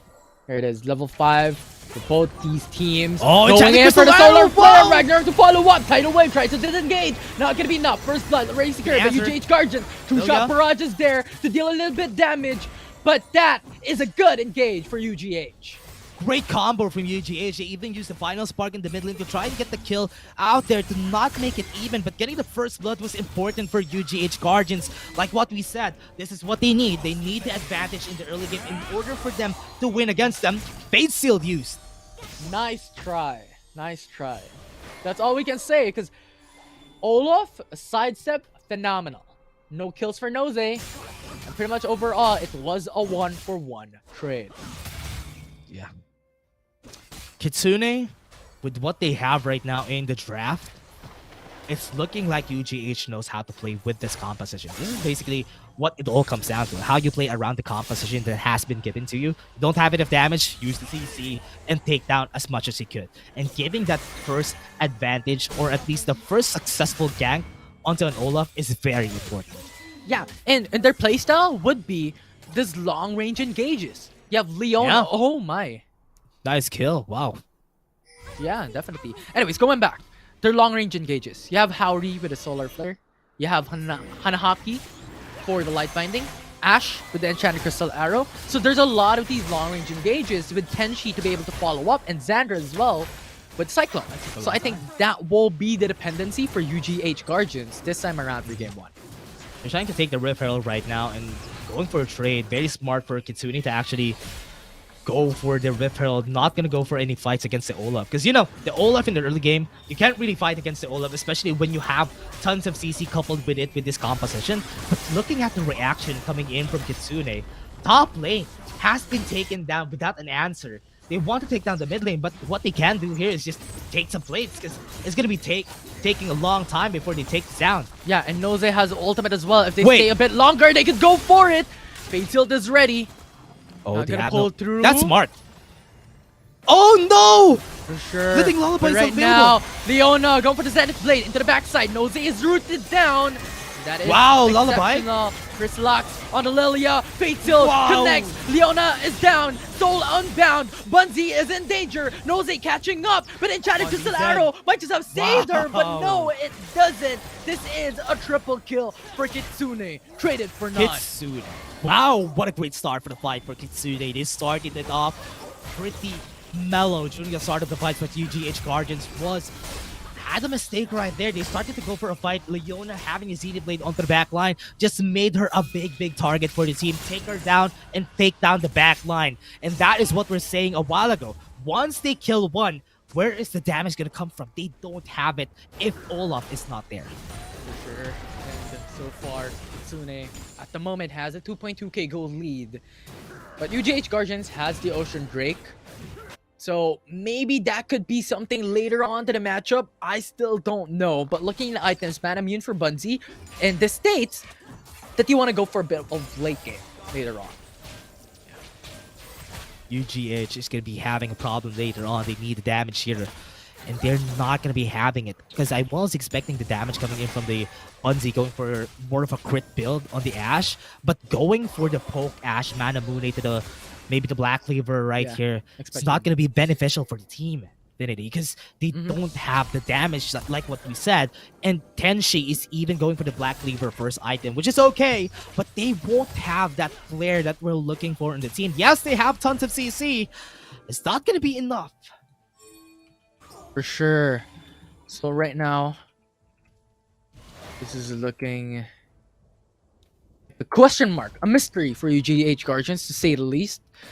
So if ever they can secure these early game plays and early game trade backs for UJH Guardians, I think that will be their opportunity. But if not, it's a huge question mark, especially up against the likes of a Yone and a Lilia in a team, along with a Camille that can lock in champions easily. Yeah. This is hard. This is really hard for UJH Guardians. They don't have the leverage that they had supposedly in the early game. And as long as this goes in favor of Kitsune, like what's happening right now, Vinny, as long as it's in a stalemate, Kitsune is winning. Right. For sure. Because power scaling is such an important thing, especially with games that are so quiet, that are so stale. The team in the draft that has a better power scaling would win. That's true. But the team with the power scaling, the better power scaling, you know who it is. It's Kitsune. Yeah. They have the better power scaling. They have the Yone. They have the Camille. Ezreal, yes, is not the very best in the late game, but mid game at least, Ezreal is going to hold a candle against most of these champions. But Kitsune, what you can go for here is something like this. Oh, Angel just got obliterated from the face of the earth. Kitsune lost the Great play. support. That's Lilia important. is now following up. Fate Seal will not connect once way. again. Nosey going to the backside though. Hananaki is in danger, but instead the trade back from UGH That's Guardians is phenomenal. They got 3 kills away from Kitsune. Even the bot lane, the mistakes that Kitsune has done has just lowered down the confidence of this team and UGH Guardians. They won't be able to do anything much. That light binding again from Hanahaki is saving the lives of this team. Final spark has been used. And now with the Rift Herald secured, UGH Guardians has a lot of lead in this game. Nosey Mistakes for mistakes. is gone. Mistakes left and right, Benny. Mistakes from the side of Kitsune. UGH Guardians are welcoming everything that's happening right now. This is great. This is what you need. You need to get that early game advantage, and this put them back on the board. Like what we said, late game is the power of Kitsune, and having the early game in their hands is great for them. But if UGH Guardians is going to be pedaling them back onto the advantage that they need, this early game is going to be handed out to them. UGH Guardians, this is what they need. For sure. We'll see though. Mountain Drake is alive at the moment. Now you have Kitsune. Just hovering in the mid lane, going for defense play for now. UJH Guardians has a lot of information and utility tool, though. Another? And now Wow. Angel is in danger, very low state. And when they're taking this objective, there is a push on top lane. And now Henchi going in. The Mountain That's the Dragon. steal! They're going in for the steal. UJH Guardians has secured the objective. That is a 1-for-1 trade for now. Kitsune going through and Pochita in the front line. Gets a Ooh. secured kill on one. Hananaki is in danger. One That HP. is the Iceborne Gauntlet slowing her down, but not for a bit. She's down to retreat. The inhib Top turret side. is in danger. Top side, Aqua Prison to clear the waves down. Bunty though uses up the flash to go for a bit of a sidestep. Oh. Won't be able to go back unscathed, but overall, UGH Guardians got the better end of that trade. Yeah, better end of the stick for this team. I thought Inhibitor Turret is going to fall down the top side. Great play from Zandra on the top side. They are now on the board. They are now winning this fight. This is exactly what you need. They stole the Mountain Drake. They got the referral. That's a big win for UGH Guardians. This is what you want to happen from this composition. We doubted this composition because they won't have enough damage. But if they get the early game, if they have one item advantage against Kitsune, it doesn't really matter. Yeah, and on top of that, look at the inhib turret top lane HP down to 1 hit. So if UGH Guardians coming down to that overall trade on top of the kills, on top of the objectives, you also have the inhib turret advantage. Yeah. Big wins from UGH Guardians. I like this. I like this painting that they're letting us picture here for their side. I mean, it's like warfare we're seeing, and they're all on the ship. They're guarding everyone. They're also supporting everybody on each part of the ship, and that's what I like about this. Zandra is caught up on this. I thought they could be engaging, but they didn't know. They didn't have any vision there. Yeah, but still, late game, is looking good for Kitsune. They have to play it patiently. They have to play it safe. Maybe go for ganks a bit. Maybe go for plays, but not going for a risky play because they still have the power scaling dependency later on if this game goes to 20 minutes, 25 minutes. 2 items on most of the people here on the side of Kitsune. They didn't build Hullbreaker. I was surprised that they didn't build Hullbreaker onto the Camille because if Pochito just went into the side lanes, a 1v1 is not going to be a problem if you're fighting against a Wukong. So yeah, building the Death Stance might potentially be the reason why they're having a hard time going to the side lanes, but I think they want to go for a fight here, Infinity. For sure. But you know something interesting, Dash? Is that Leona Final Howie, Spark, what? built into a Dawn Shroud. Yeah, Dawn Shroud. Yeah. So We haven't seen that item in action, right? And seeing it right here might be potentially something different because you have the extra damage from the Leona, so you're not going to be that afraid, and it would help in the burst that the Lux could give on this game. So yes, that is something that is very welcome because you need every damage that you can get for UJH Guardians. yeah, and I believe it to be quite a perfect fit for Leona because the Zenith Blade immediately procs the Dawn Shroud. Yeah, that's true. Giant Crystal Arrow, no vision. The top side of the map. Oh, the two-man Aqua Prison! That secures Kitsune a kill! And now, Leona into the backside, goes for the Zenith Blade to try and disengage. But in the end, it is a double kill for Kitsune. That's zero vision. Infinity, that was a blind Aqua Prison onto 2 people. Just because they saw the potential there, but Bunzi now getting caught up. Forcing out a flash, good trade from Kitsune. At the end, they burned a summoner spell. They got it. Xandra gonna be the target again. Trying to Crystal Arrow, and now Cyclone to follow suit. Jose, No tower. unbound, going to go Another down. Aqua Prison? Zandra will die at the hands of Camille. So much power that Kitsune is showing. Angel. Wow. What a play again. And now bot lane is going to be the target here. But the final spark is going to be helpful at least. Never mind. That's going to be the bot lane taken down. They're just too strong at this point. And Infinity, right now, we're not seeing much of the plays coming in from Priscilla. But the pressure that Priscilla gives is just, she can just go in for a fight, go in, get out, and it's not going to be a problem because the longer the fight goes, it's more advantageous for Kitsune because that is what their composition is built for the long drag-on fights. UGH Guardians just, with their composition, they just need to pop in, pop out whenever they go for a fight. So it's very different playstyles. So I hope that UGH Guardians plays to that because if Kitsune wins this fight again, they're going to be down back right where they started a while ago. Yeah.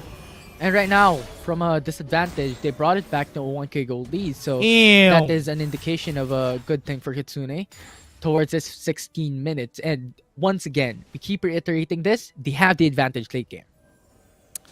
That's bad. That's bad. They don't have an enchanted crystal arrow on this Infernal Drake take. But top side, Infinity, look at that. Oh, top side could potentially be a kill. Jose going in for the Fate Shield. Soul Unbound though will save her life. And Infernal Drake will be secured by Kitsune.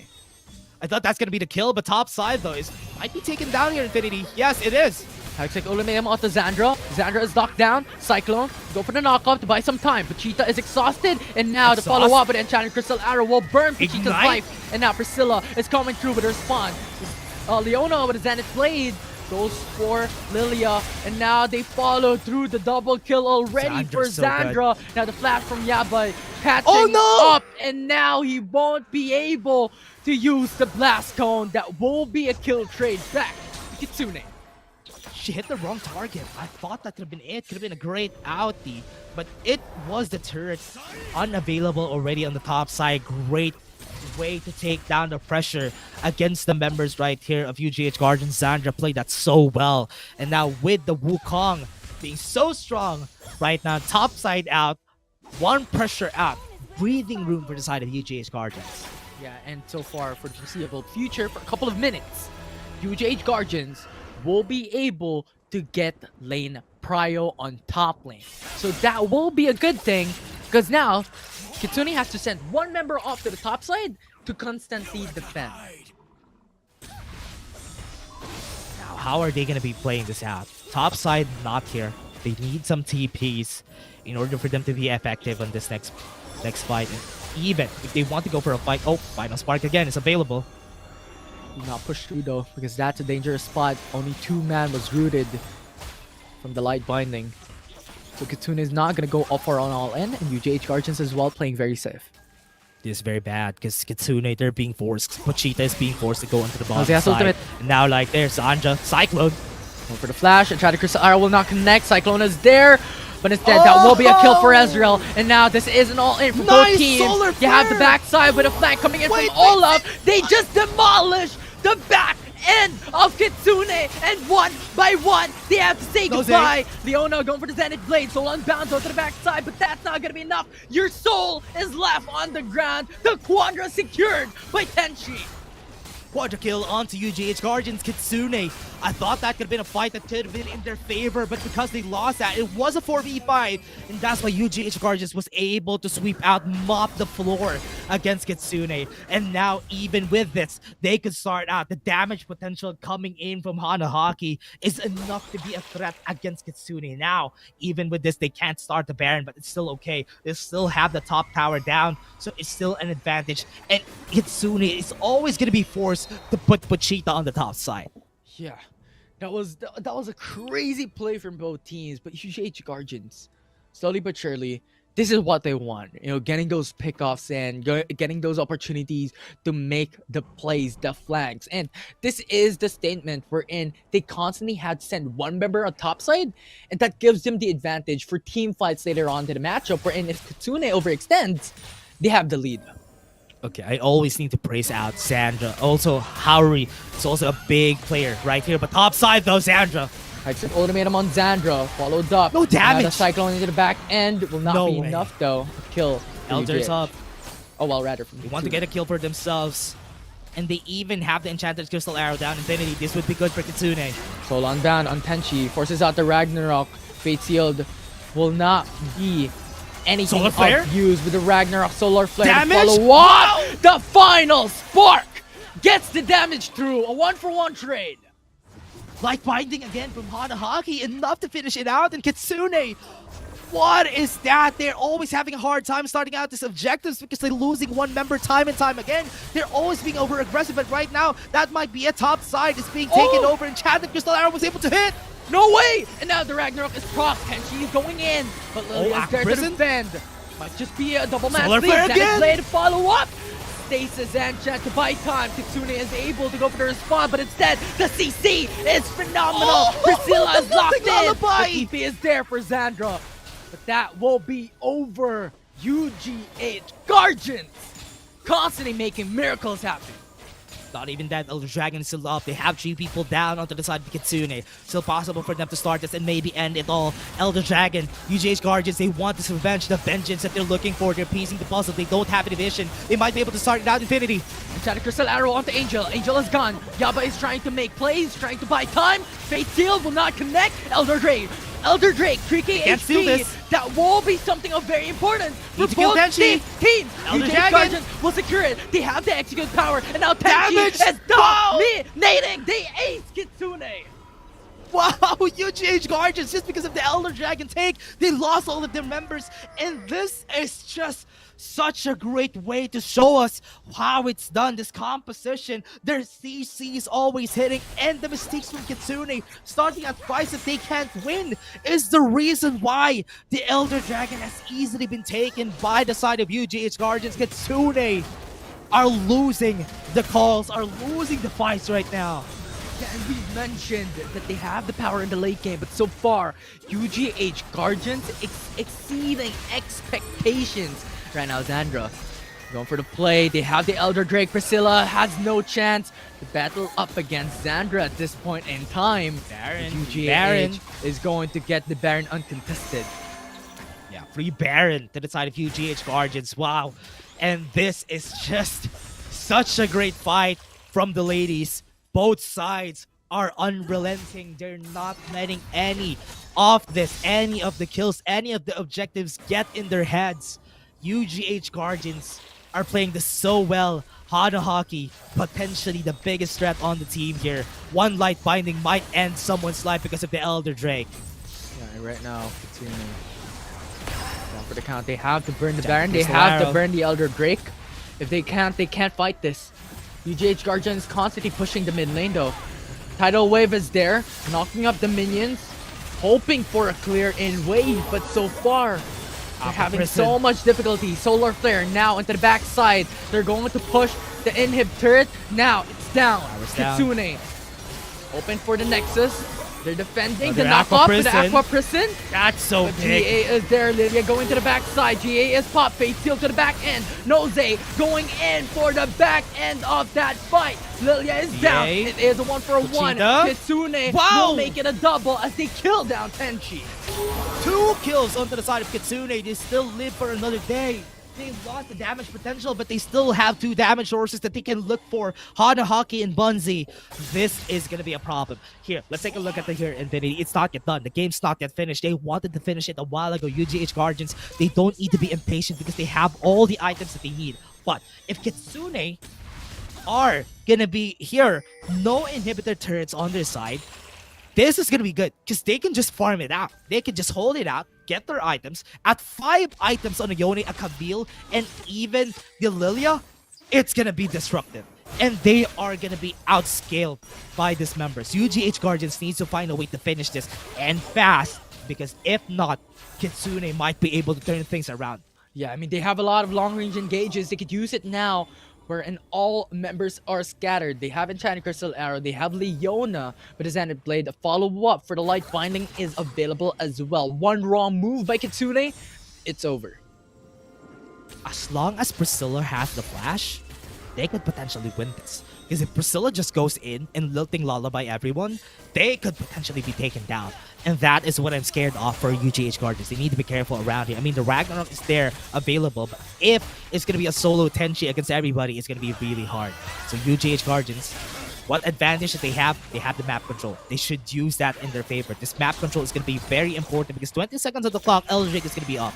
Yeah, and UGH Guardians is readying up for that potential. They're going through the Light Light Binding Binding! connects! Stasis Enchant is Wait, phenomenal, that's the but ultimate. instead Zenith Blade goes in. But instead, they go back, dash away.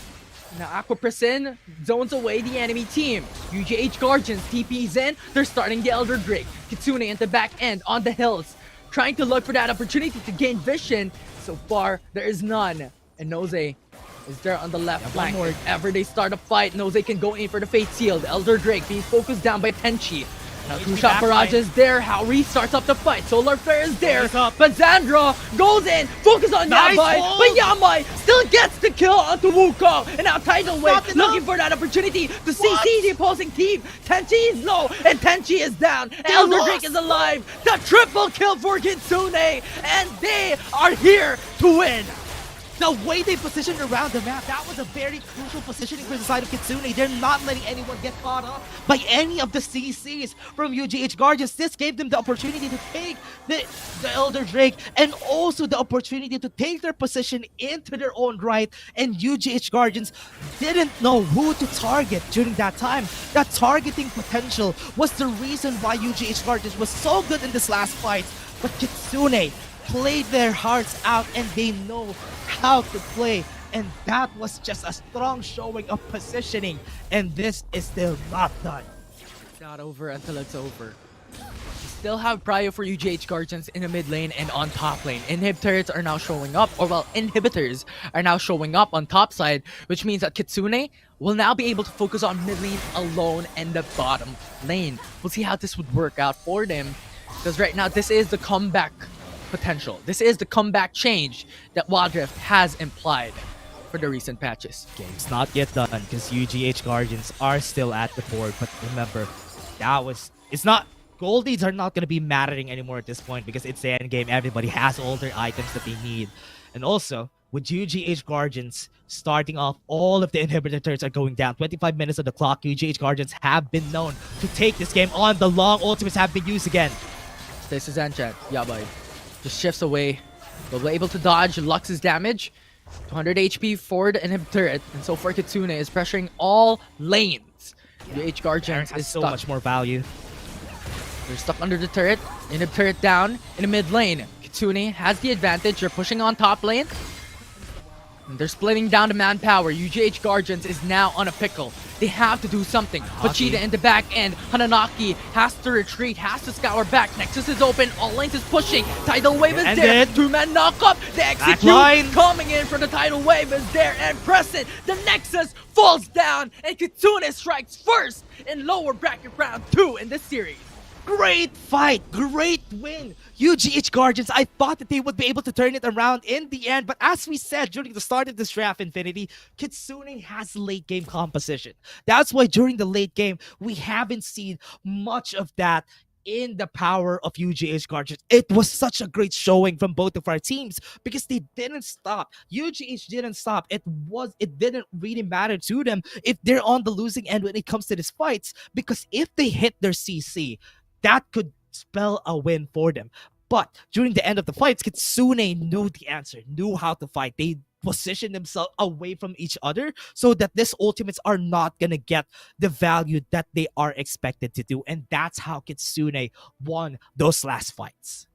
Yeah, it was crazy. And we constantly talked about it though, that they have the better lead when it comes to the late game. UGH Guardians, on the other hand, has the lead when it comes to early mid game because they have this long range engages from Ashe, from Lux, from Leona. But in the end, they were not able to secure it because on top of that, they started the Elder Drake. And when you start an objective, you innately have the disadvantage because your skills are on cooldown. Yeah. And that's a reason why they always have the hard time though. Because one stasis could potentially end the fights and all the ultimates that you have. Because one of the bigger fights, that the reason why they lost is because they lost the ultimates. Solar Flare, Enchanted Crystal Arrow, Final Spark wasn't able to hit just because of one stasis. And that's the reason why that fight on the Elder Drake, they turned things around right there and then. Could have been a win for UGH Guardians. These ladies are really good at what they do, and I hope we're seeing more on the next game because I hope that didn't hit their mental because that was such a great game from UGH Guardians. Yeah, great game, long game. So right now it's all about that mental fortitude. Like, how are you going to be able to maneuver all throughout these games? Think about the draft, think about the rotations, think about the strategies that you want to do in these games that are really, really hectic and are really, really tight. Yeah, was really tight. These games are very strong showing from both of our side, and I hope that this next game, they won't stop. Those games are great to see, and this might be the reason why UGH Guardians and Upside Down's games were very long, because UGH Guardians know how to hold down until the later stages of the game. Yeah, push it back for a while. And that is a question that we have for the next game. Is this going to happen once again or not? But for now, my name is Infinity. There's Dash with me. We're going to take a short break. But when we come back, it's match point in favor of Kitsune.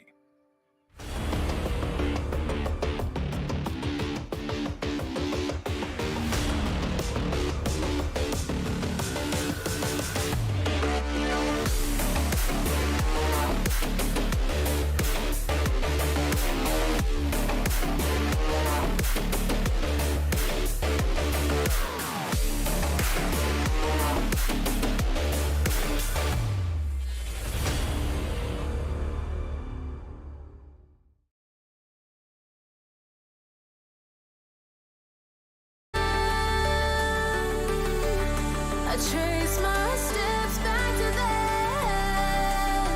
Ooh, I want that feeling. It's all that I needed to move on, to feel it. It's all that I needed.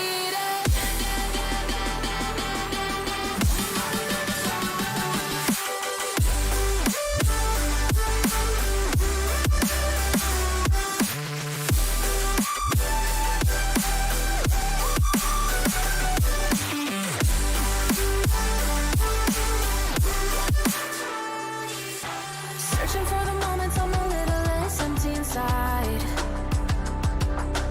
Fewer late nights cause nobody seems to make the time. And I don't know how to do this right. No, I don't know how the years gone by. Searching for the moments I'm a little less 25. Every now and again I trace my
Searching for the moments I'm a little less 25.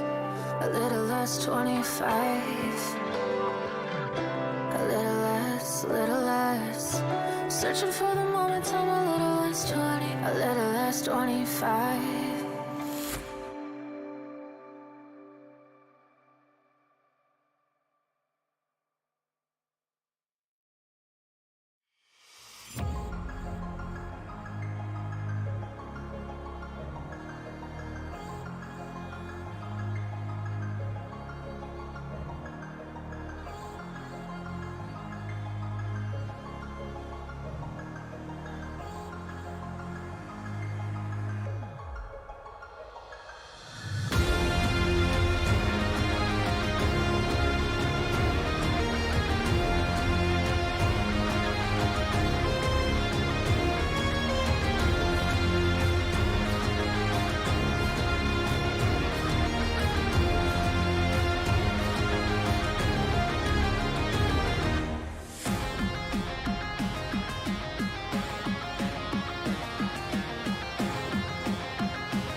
We haven't stopped talking about the game a while ago because everybody of us are just so in awe of what happened during this last game. It was almost 27 to 28 minutes during this last game of the FSL Wild Rift Open. But again, we're going to be your shoutcasters for today. My name is Dash and I'm here with Infinity. And we're excited to see what's going to happen for this next one because game one was such a banger.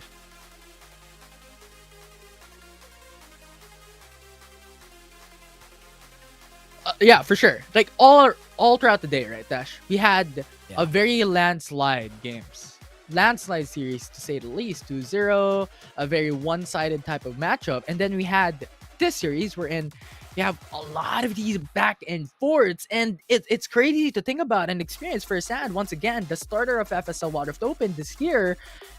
And I am in awe. I'm in awe of that game.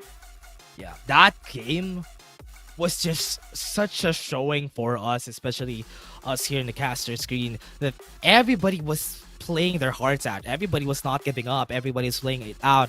And the stasis, one stasis was the reason why they lost. The one that they used against Ezreal during that last parts of the fight. They used all their ultimates against the Ezreal and they weren't able to finish up the Ezreal. And that's the reason why they lost a lot of key ultimates. But UGH Guardians has a chance to get this to a 2-1. It's still not done. They are on match point, yes, but it's still possible. For sure, their mental is still as strong as it can get for UGH Guardians. Yeah, for sure. I mean, going out from that game, you have that confidence. We can defeat Kitsune, the one who brought us down in the lower bracket. Yeah, this is just... I don't know what to say, Infinity. I just am excited for this next game. I just want to see what's going to happen, what they're going to be drafting. Because even in case of the draft that we said that Kitsune won the draft pretty hard, they were able to fight back. Wow, that was just so wow for me. Yeah. And they know how to make it work. That is what we're saying about like the active practice champions that UGH Guardians were able to secure. That is their comfortability. And now, question is, how are they going to work around that once again, now that Kitsune knows how they work from those long-range engage draft? Wow, this is just such a great showing. I love this, Infinity. I love this. I love seeing teams like this just showing us how it works, how everything could be changed, and they still pick the Wukong Kitsune. That's surprising for me. Yeah. I think they want to remove the potential of Wukong on the hands of UGH Guardians because constantly, time and time again, all throughout that matchup, if you've seen even the last fight on the Elder Drake clash, Wukong was the one who was trying to kill Yabai on the Ezreal. Oh, right. Yeah. Right? But instead, it was Wukong who died because of Yabai's Ezreal's flexibility and mobility. So I think at that point, they want to remove the specific champion, and now UJH Guardians wants to go and pivot themselves into Renekton and Nautilus. Very, very tanky 2 first picks by Guardians. That's good. Picking up the Nautilus to the Renekton is such a good answer, but they still have a lot of potential picks here for the side of Kitsune. The Yone is still a possibility here for their team. And they even... Okay, that's surprising for me that they actually picked the... The Shen. Oh, wow. Okay. They actually picked the Shen to the Nami? Okay. UGH has a better draft right now. Get Yone. Just... They can get Yone. They can get Jace if ever they want. Mm-hmm. A lot of picks that you are able to use. Even Lucian is open at this point for UJH Guardians, especially if you're thinking about a very aggressive bottom lane. A Nautilus Lucian would just dominate. They're not going to be having the best day here, Infinity. Because with this, with the way it started, with the way it's looking up for the team, it's going to be very hard for them to start anything else except for banning the Yone too. Oh man, this is going to be hard. And Olaf should be a must ban for Kitsune. Yeah. Although you still have the Aatrox potential, but at this point, Kitsune has to pivot now more on damage category. Because Wukong is not really a damage champion. Shen, never going to be a damage champion. Well, could be with Divine Thunder if you're really, really strong towards the early game. But at this point, they really have to have a strong ADC and mid laner. Yeah. And they need to have a very great one at that. The Zed is a good pick. If someone uses Zed in the side of UGH, in the side of Kitsune, could be good. Because they can start fights and maybe pressure the Ahri at the early stages of the game. But UGH Guardians with this first 3 picks, I like this already. So I hope they change this out. I hope this is going to be solid all throughout here. Yeah. And Kitsune has to ban away the Ashe. Remove that champion. Yeah. So annoying. A Shattered Crystal Don't Arrow wanna see just it. roaming around the map. Swerving. Yeah. Okay, I hope that's gonna be the case here in Infinity, because with the way that they started a while ago, it was a big problem for them. But now I hope it is not as big of a problem as it was before. So this is gonna be a good draft. The Vi, honestly, is a good pick. Vi against the Wukong to the Shen just gives you opportunities to get into the back line, and you're not gonna get CC. It's basically like an Olaf in a way. Okay. Yeah, because of the seize and assist, which will just negate the CCs, right? Point and click. Yeah. CC Yeah, that's true. immediately. So that's a good thing into that aspect, especially when you have Ahri and Nautilus to follow up with the single targeted ganks and single targeted CCs. That is definitely going to be something that they could utilize. But for now, Kitsune, we're looking for damage. We're asking for damage. They brought in Corki and potentially even Kaisa as a lock-in. Yeah, and Corki and Kaisa getting picked. Wait, what? Corki in the mid lane and Kaisa right here. Yeah. That's a lot of damage, Infinity. They have that coupled with a CC from the Shen. And okay, that's what I'm looking for this composition. But the amount of respect that they have for the Nami, right? They always pick the Nami. And that's surprising for me. I was expecting something different here for both of our teams. That's why I thought could have been it. That could have been it. Yeah, for sure. So right now, I think Kitsune is going for more on a team fight composition. And UGH Guardians, yes, they could match up on those team fights. But once again, they're going in for more of a pick-off composition with Nautilus, Vi, Ahri, Renekton. These are all single targeted CCs that could put Kitsune on a disadvantage. So expect if UGH Guardians goes early ganks, early plays, they have the advantage. Yeah. Now with the Renekton Nautilus in the fight, you have a lot of single target potential. And if we're talking about single target, they have a lot of target to look at here at Infinity. Because with what we're seeing, they have the Nami, they have the Corki, they have the Kaiser. That's a lot of targets. That's a lot of targets for the buy. After getting the ultimate, the cease and desist, then the charm happens. It's It's basically that. That's a death spell already. And that's what UGH Guardians wanted during the first game. And having that again in the second game, I hope this could be their chance. We'll see. Because if ever it goes through a third game, this is the very first best of 3 series, 3 games that we will be able to watch here in FSL Wild Rift Open that is streamed. So it is going to be exciting. Let's see. And I'm hoping for the best for both these teams. I mean, more games, more fun. The more the merrier, as they say. I hope it is. This is going to be a really fun game, Infinity, because a while ago they gave us a banger. I'm expecting something of the same. So this is what we're saying a while ago, right? In the lower bracket finals, in the lower brackets, everybody here is just fighting for their lives. They don't want to get eliminated. That's why they always trying their best to do their... They're always trying to do their best to not get eliminated. Because with what they're showing, even if they have the champions right here, they always go for comfort. And I like that. That's a very honest play from our teams. For sure. So right now, when it comes to this game, you have the Corki going mid lane. I don't think there's going to be anything quite big and massive in the first 2 minutes. I think I'm expecting like maybe a 3-minute gank later on in the bottom side for Vi, waiting for that level 5, because that will be the key that could turn over pretty much this whole thing. Right on the top side though, this is not going to be a really easy one, but what is this? This is going to be a really hard one for everybody, because what they want to do for UGH Guardians is take over the early game. They have the 5-minute mark that they can look out for right here, right now, but with UGH being disadvantageous in the earlier parts of the game, this is still okay. This is still doable. They could just take that out. At level 3, I'm expecting UGH Guardians to just go into the bot lane after this clear from Tenshi.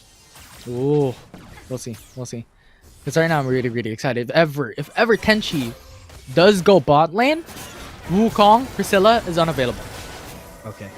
Oh, if that trash line was able to hit, could have been a turn around from the team here. But as I'm saying, Tenshi could have started the fight there, but because they had vision on that part of the map, Kitsune started it a bit early in order to force most of the skills of this side of UGH Guardians. For sure.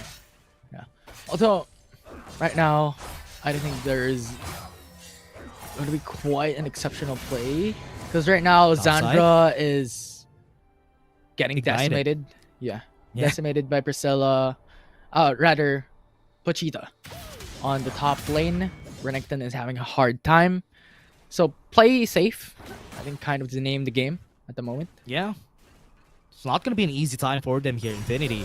It's UGH Guardians. Look at how confident they are. This is not going to be good. The Dredge is going to be coming in. Tenshi flashes in with the Bolt Breaker. It's going to be breaking out the places right here from your buy 1 HP leveled up. And that's enough HP to push back UGH. Yeah. So good engage coming from Tenshi. And you also have Hananaki right now going to the bottom lane as well, looking for those kills, looking for those ganks. We'll see though, because they're diving through. They were not able to hit. That was unfortunate. Rotation from Hananaki in the mid lane. They're just going to be taking some plates down here into the bottom side of the map. And look at this. Rotation is going to be cold already from Doze. Got the charm, was able to hit. Not enough damage at this point in the game. So we're just still going to be waiting for the timing where we get the first blood, because everybody's not letting up. Yeah, and now it's 3 minutes. So everyone's going to that level 5. So ultimates are ready. Pochita can TP bot lane and give huge shields towards his teammates. So yeah, this is an expectation that we have just a while back. We'll see if it can come through and if it can proceed into those engages, into those plays later on. I like this. I like this from Kitsune. What they can do here is pressure onto the bot lane. It's not going to be easy for them to take down this bottom side of the map. And remember, we have 2 ticking time bombs here. We have the Corki, we have the Kaisa. Inside of Kitsune, Bolt Breaker onto the cease and desist onto the backside. Pochita still has time to work with, and that's going to be the flash in first blood for UGH Guardians. Yeah, and we called it. 3 minutes, level 5. Those are the ultimates that are ready. And you have Tenshi being able to securely get that first blood. And so far here in this early game, UGH Guardians is controlling this game too. Okay, they have the Tidal Wave onto Howry, and they're still falling off onto the backside. They have some ultimates of Fender Storm. They can go for the Blade Caller, but that's not enough damage to do anything else. And as we said, Infinity, like what you said on the top side, what you can do against a Shen is gank the Shen. If you gank the Shen cannot use that ultimate. For sure. I mean, ultimate yourself?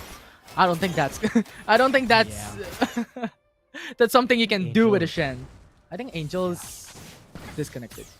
Yeah, that's unfortunate for the side of Kitsune. UGH Guardians can just capitalize on that with Angel out of the way. That's going to be another kill for Bunzi onto the bottom side. They're just going to be taking her down. Angel's just going to be dead here, dead in the water. Not even an answer back for the side of Kitsune. Really unfortunate for them. Yeah, and that's 350 gold for Saya, which is a lot of gold considering that we are still in 5 minutes. Top side. Cheetah starting it up with the Ruthless Predator. Now they have Angel back.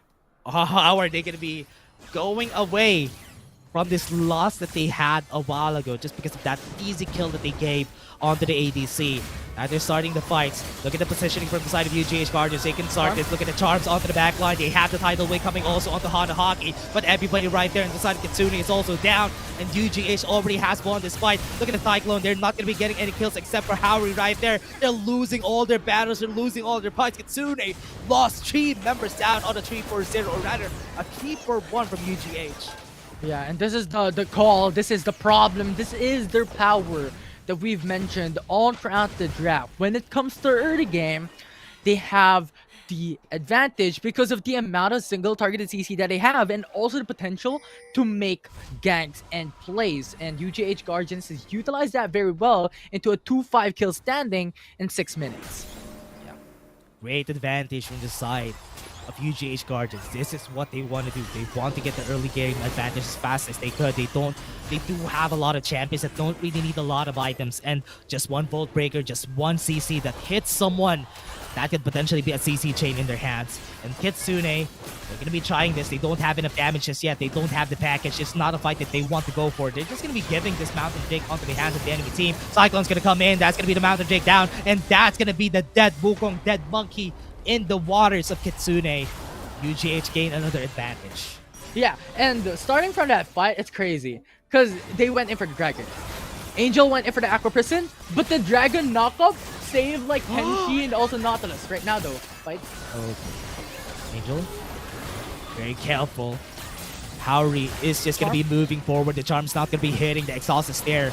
In order to stop them from going forward, Howery was able to hit the dredge line, and that spelled her death.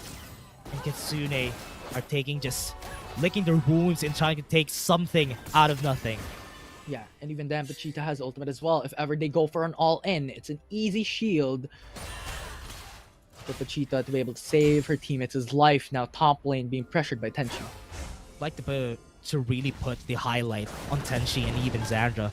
They're the reasons why they have been winning a lot of these fights. One combo from the Bolt Breaker and even just a cease and desist to the Ruthless Predator, that could potentially be one kill already. Because there's a lot of squishies on the side of Kitsune, and they are the reasons why Kitsune is kind of iffy whenever they start these fights. Because one potential ult, one targeted ult is enough to take you down. Yeah, and the most important thing here for Kitsune to start off those fights would be Angel. If Angel will be able... That's good. What? For sure. Yeah, and if Angel will be able to secure the tidal wave into those team fights, Priscilla could easily go into the backside and engage and follow up with the Cyclone. So those are really important. Yeah, I'm surprised that happened. Infinity top side. First straight being taken by Kitsune is a really big start for them to actually go in the right direction. UGH Guardians, they need to find something out of that tower in the top side. Charm's gonna hit Angel, and that is exactly what they're looking for here. There's the stand item, but it's not gonna be enough right there to save their teammate. And that's another dredge line that's not gonna be hitting, but UGH Guardians got the kill that they wanted. Yeah, for sure. Getting the kill onto Angel would be good. A lot of gold being fed into UGH Guardians, and Nose is now building up into a lot of damage, so expect a lot of things later on if ever it comes down to an overall 5v5. We have to look at how Nose will be able to play it through with a Manamune first pick. Yeah. If you're going to be building the Manamune at this early in the game, and now it's a Muramana, it's good. Now that it's a Muramana, this item is going to be good. They have the item, they have the damage, and also the package is going to be readying up a bit. And after they shove down the bot lane, this is when it starts though. Okay, they start the bot lane. Referral is going to be up. Package is going to be there at the ready at the right timing. But the rotation from Priscilla might be a bit too late, and that could be a problem for them. Yeah, Priscilla. Right now, we'll see how this would work because the Rift Herald is now alive, and they're going in and setting up a death brush.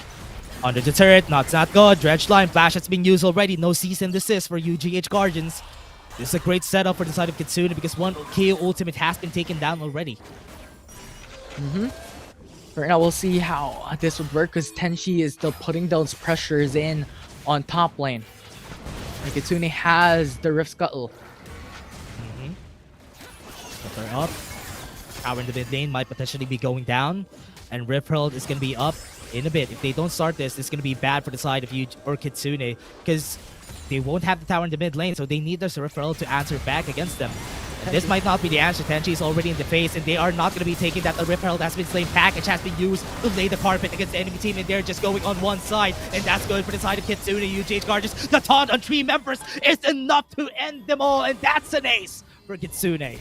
What a play from Kitsune. Yes, you have the Drake. Yes, you have the tower, and you got the Rift.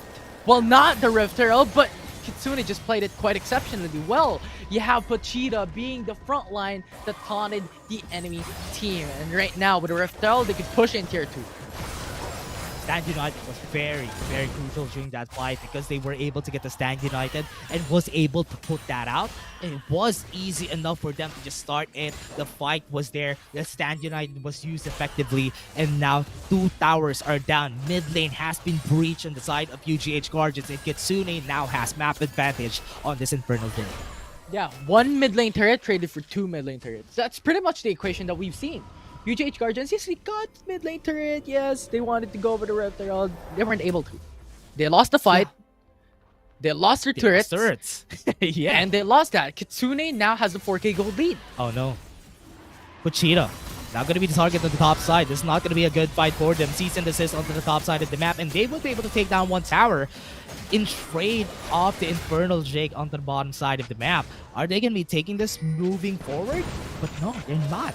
They just took down 1, took a turret, and gave the Infernal Jake. I think overall, that's still not the worst trade ever for Kitsune. That's not bad, yeah. Yeah, that's because that's the Infernal Drake. You have Yabai on a Kaisa. You have Noze with the Corki. So the damage of these 2 champions would be really good. And that is something that they need, especially with picks such as Shen and Wukong and Nami in their lineup. A Drake is always going to be welcome every time when you have a lot of skating champions on your side. I like the fact that Kitsune has always been putting all the resources onto Yabai and Noze. They're just letting them roam around the map and take all the goals that they need because they really need it. That's why look at that. They have 9k gold on both of these players, or almost 10k on them. And that is pretty important to know because those are the players who are going to be carrying you into the late game. And UGH Guardians need to take note of that. They need to target both of these players because they have targeted ultimates anyway. Target one of them and that leaves them half of their damage potential. Yeah. And Saya is building towards like burst damage side with crit-centric items. So we'll see how this will turn out. If ever they want to go for ganks, I think they want to go for like a quick and easy kills for UGH Guardians this time around. And as for Kitsune, if you're looking at their items, Noze is really going down, double downing on that late game potential with Muramana, Triforce now building into a crit item. This is going to be a disaster for UGH Guardians if times goes by. Look at the power of Shen, right? Even if we say that the exhausted, they have the slice and dice to get away with the fight. Sandra, not a fight that you want to be in right now. That's going to be it. The kill that they wanted. But the trade on the top side, Priscilla, does have the Gargoyle enchant to get away from the fight. Stand United is used to the Cyclone in order for them to re-engage right here. The Sonic is going to be there, and Hada Hockey is going to be next. And that's the turnaround that you're looking for from both of these players. And 3 people are fighting against 2.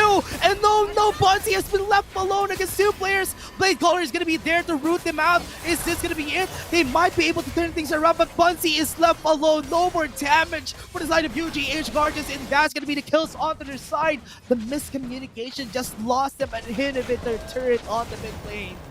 Yeah, and that was crazy from Pachita. Like, as soon as we seen Priscilla going for the 2v1, we knew he was dead. But Vegeta was going in.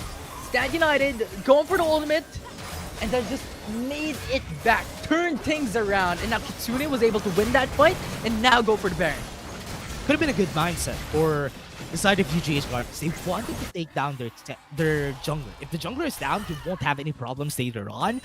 But because they got taken down first, that changed things. That changed the scope of things. They got the Baron, and now they can push out. With the 7k gold advantage, this would be way easier for the side of Kitsune. And also, Inhibitor turret is not up anymore. It's dead in the mid lane. Yeah, and I think that's the huge value. And why I reiterated huge is because compared to the side lanes, the mid lane would be fast approaching. And that control of the map and that control of the inhibitor in mid lane up against UGH Guardians puts them at a huge deficit. Now with this huge deficit, Haori is going to be the deficit that they need. Kitsune just won another fight right there without any of the CC here. It's not going to be enough anymore. Now UGH Guardians are scrambling at what they can get against Kitsune, but Kitsune is just sticking together like what they have to do. They are just going for the objective. They're focusing on their goals. And UGH, they're losing a lot more on this one. Yeah, and they just can't do nothing because the Baron Nashor is there, which makes it so much harder to clear the waves, so much harder to clear the enemy team. And you also have this huge goal lead for Kitsune. Bunzi, what was that? The low HP just because of one Rocket Barrage and one Akatian Rain in order for them to get at that point. How are they going to turn this around? The Baron, that is the question. How are they going to use this in their favor? Because they're defending the game. The Aqua Prison is enough to stop them from doing any damage. They have it. The Tidal Wave to end it. And Kitsune just won that without anyone dying on that last fight. Oh my word. What a game that Kitsune has shown us. Earlier, game number 1 was a little bit more closer, but Kitsune this time around showing that, you know what? We're going to finish this game quick, fast, and efficient. And they did just that. I think the communication so far of Kitsune has shown them benefit of this game number 2, and they just cleared that easily. 2-0, 5-0 on both of the carries from the side of Kitsune. That says a lot about how this team just played around their objectives. They needed to get both the Kaisa and both the Kaisa and the Corki to maximum condition. Pristine condition is what they need for both of these carries, and that they did. Very important to note that. But UGH Guardians, they lost a lot of space, and wow, great showing for Kitsune. And UGH Guardians wasn't able to get the vengeance that they're looking for. Yeah, for sure. I think this is already expected because of the draft, right? Like Priscilla going for Wukong, you have the Nami, you have the Shen, first 3 picks. What they're lacking is damage. And Kaisa and Corki was just the perfect fit because Corki is really strong mid-game, late game. Kaisa, as we called her, is the queen of the late game in the prior years. So when it comes to that aspect, you have a lot of these tools that you can utilize. And you have the safety net that Pochita provides. Yeah. And Pochita is probably the biggest question mark here for the side of Kitsune. The reason why they won a lot of these fights was because of the Stand United, the clutch Stand Uniteds from Pochita, and Priscilla also with the Cyclones. That has been pretty great. Basically, everybody in Kitsune played a very big role in them winning these fights. Even with the amount of CC that they have, it is not really great as much as what the members of UGH Guardians has. It was still great. It was still used perfectly on the right direction, on the right places, and that just screams perfection from Kitsune. Yeah, and I 100% agree with you on that point, because on the first huge fight in the Rift Herald, it was Shen who changed everything with a 3-man taunt, as you stated and called out a while ago, right? They won that fight, they gained the gold lead, and after that, they gained turret after turret after turret, they gained lead after lead after lead, and that just pushed them through, snowballed into a win, snowballed into a gold lead, which won them the whole series. Yeah, and the inhibitor turret is going to be very important right there. And again, everybody, that was just such a great showing from both of our teams. It would be our last series for today because honestly, man, I'm really excited to what's gonna Mm. happen tomorrow. Who's gonna be winning Yeah. this lower brackets to get into the lower bracket finals? What do you think about this? Before we end this show, what do you think about Ooh. Peekachu and Kitsune fighting each other? I think this is going to a 3 games. I believe both these teams are really strong, and they both lost up against City Dogs. So it's going to be fun. It's going to be exciting. I think both these teams also has that knowledge when it comes to the draft aspect of things, because Pikachu always is playing mind games, and Kitsune has that vision of their draft as well. So I think overall it comes down into how they play their draft and how their junglers rotate from time to time in the game. Yeah, and that is really great to see. But Pikachu also, I mean, Kitsune is really not a slack either. Even with the inferior draft that we've seen on game 2, they were still able to pull it off. That was a great show also from the side of Kitsune. But one thing for sure for the FSL during the games that we casted, there's a big priority on Nami and Wukong on these players. And that is something I'm really surprised of, but it's a very welcome sight for me right here on this tournament. And also excited to see what's going to happen tomorrow, because Pikachu and Kitsune, as we said, we have some expectations for them to get into 3 games. It all comes down to draft, and I want to see what's going to happen later after all of this live stream, and also if they post it later on. Whoever is going to be winning is very much deserving to fight against MDH Esports in the lower bracket finals. Yeah, and I'm really excited, Dash. Tomorrow will be the lower bracket finals going into the grand finals. City Dogs, though. And I'm excited. Yeah, and City Dogs, right? City Dogs has been the powerhouse of FSL Wild Rift Open Definitely. from 2022 to 2023. And if someone can defeat them, that will change history. We're waiting. We're waiting for someone to defeat City Dogs, because so far they have been the strongest team that we have seen so far in the FSL. And let's see what's gonna happen on the next tournaments that we're gonna be having, or rather the next days that we're gonna be having. We have the lower bracket finals, we have the grand finals tomorrow, but we're just gonna be taking this break for today. See you guys tomorrow. We have been your casters for today. My name is Dash, and I was here with Infinity. See you guys tomorrow for more FSL Wild Rift, and we're gonna be going out.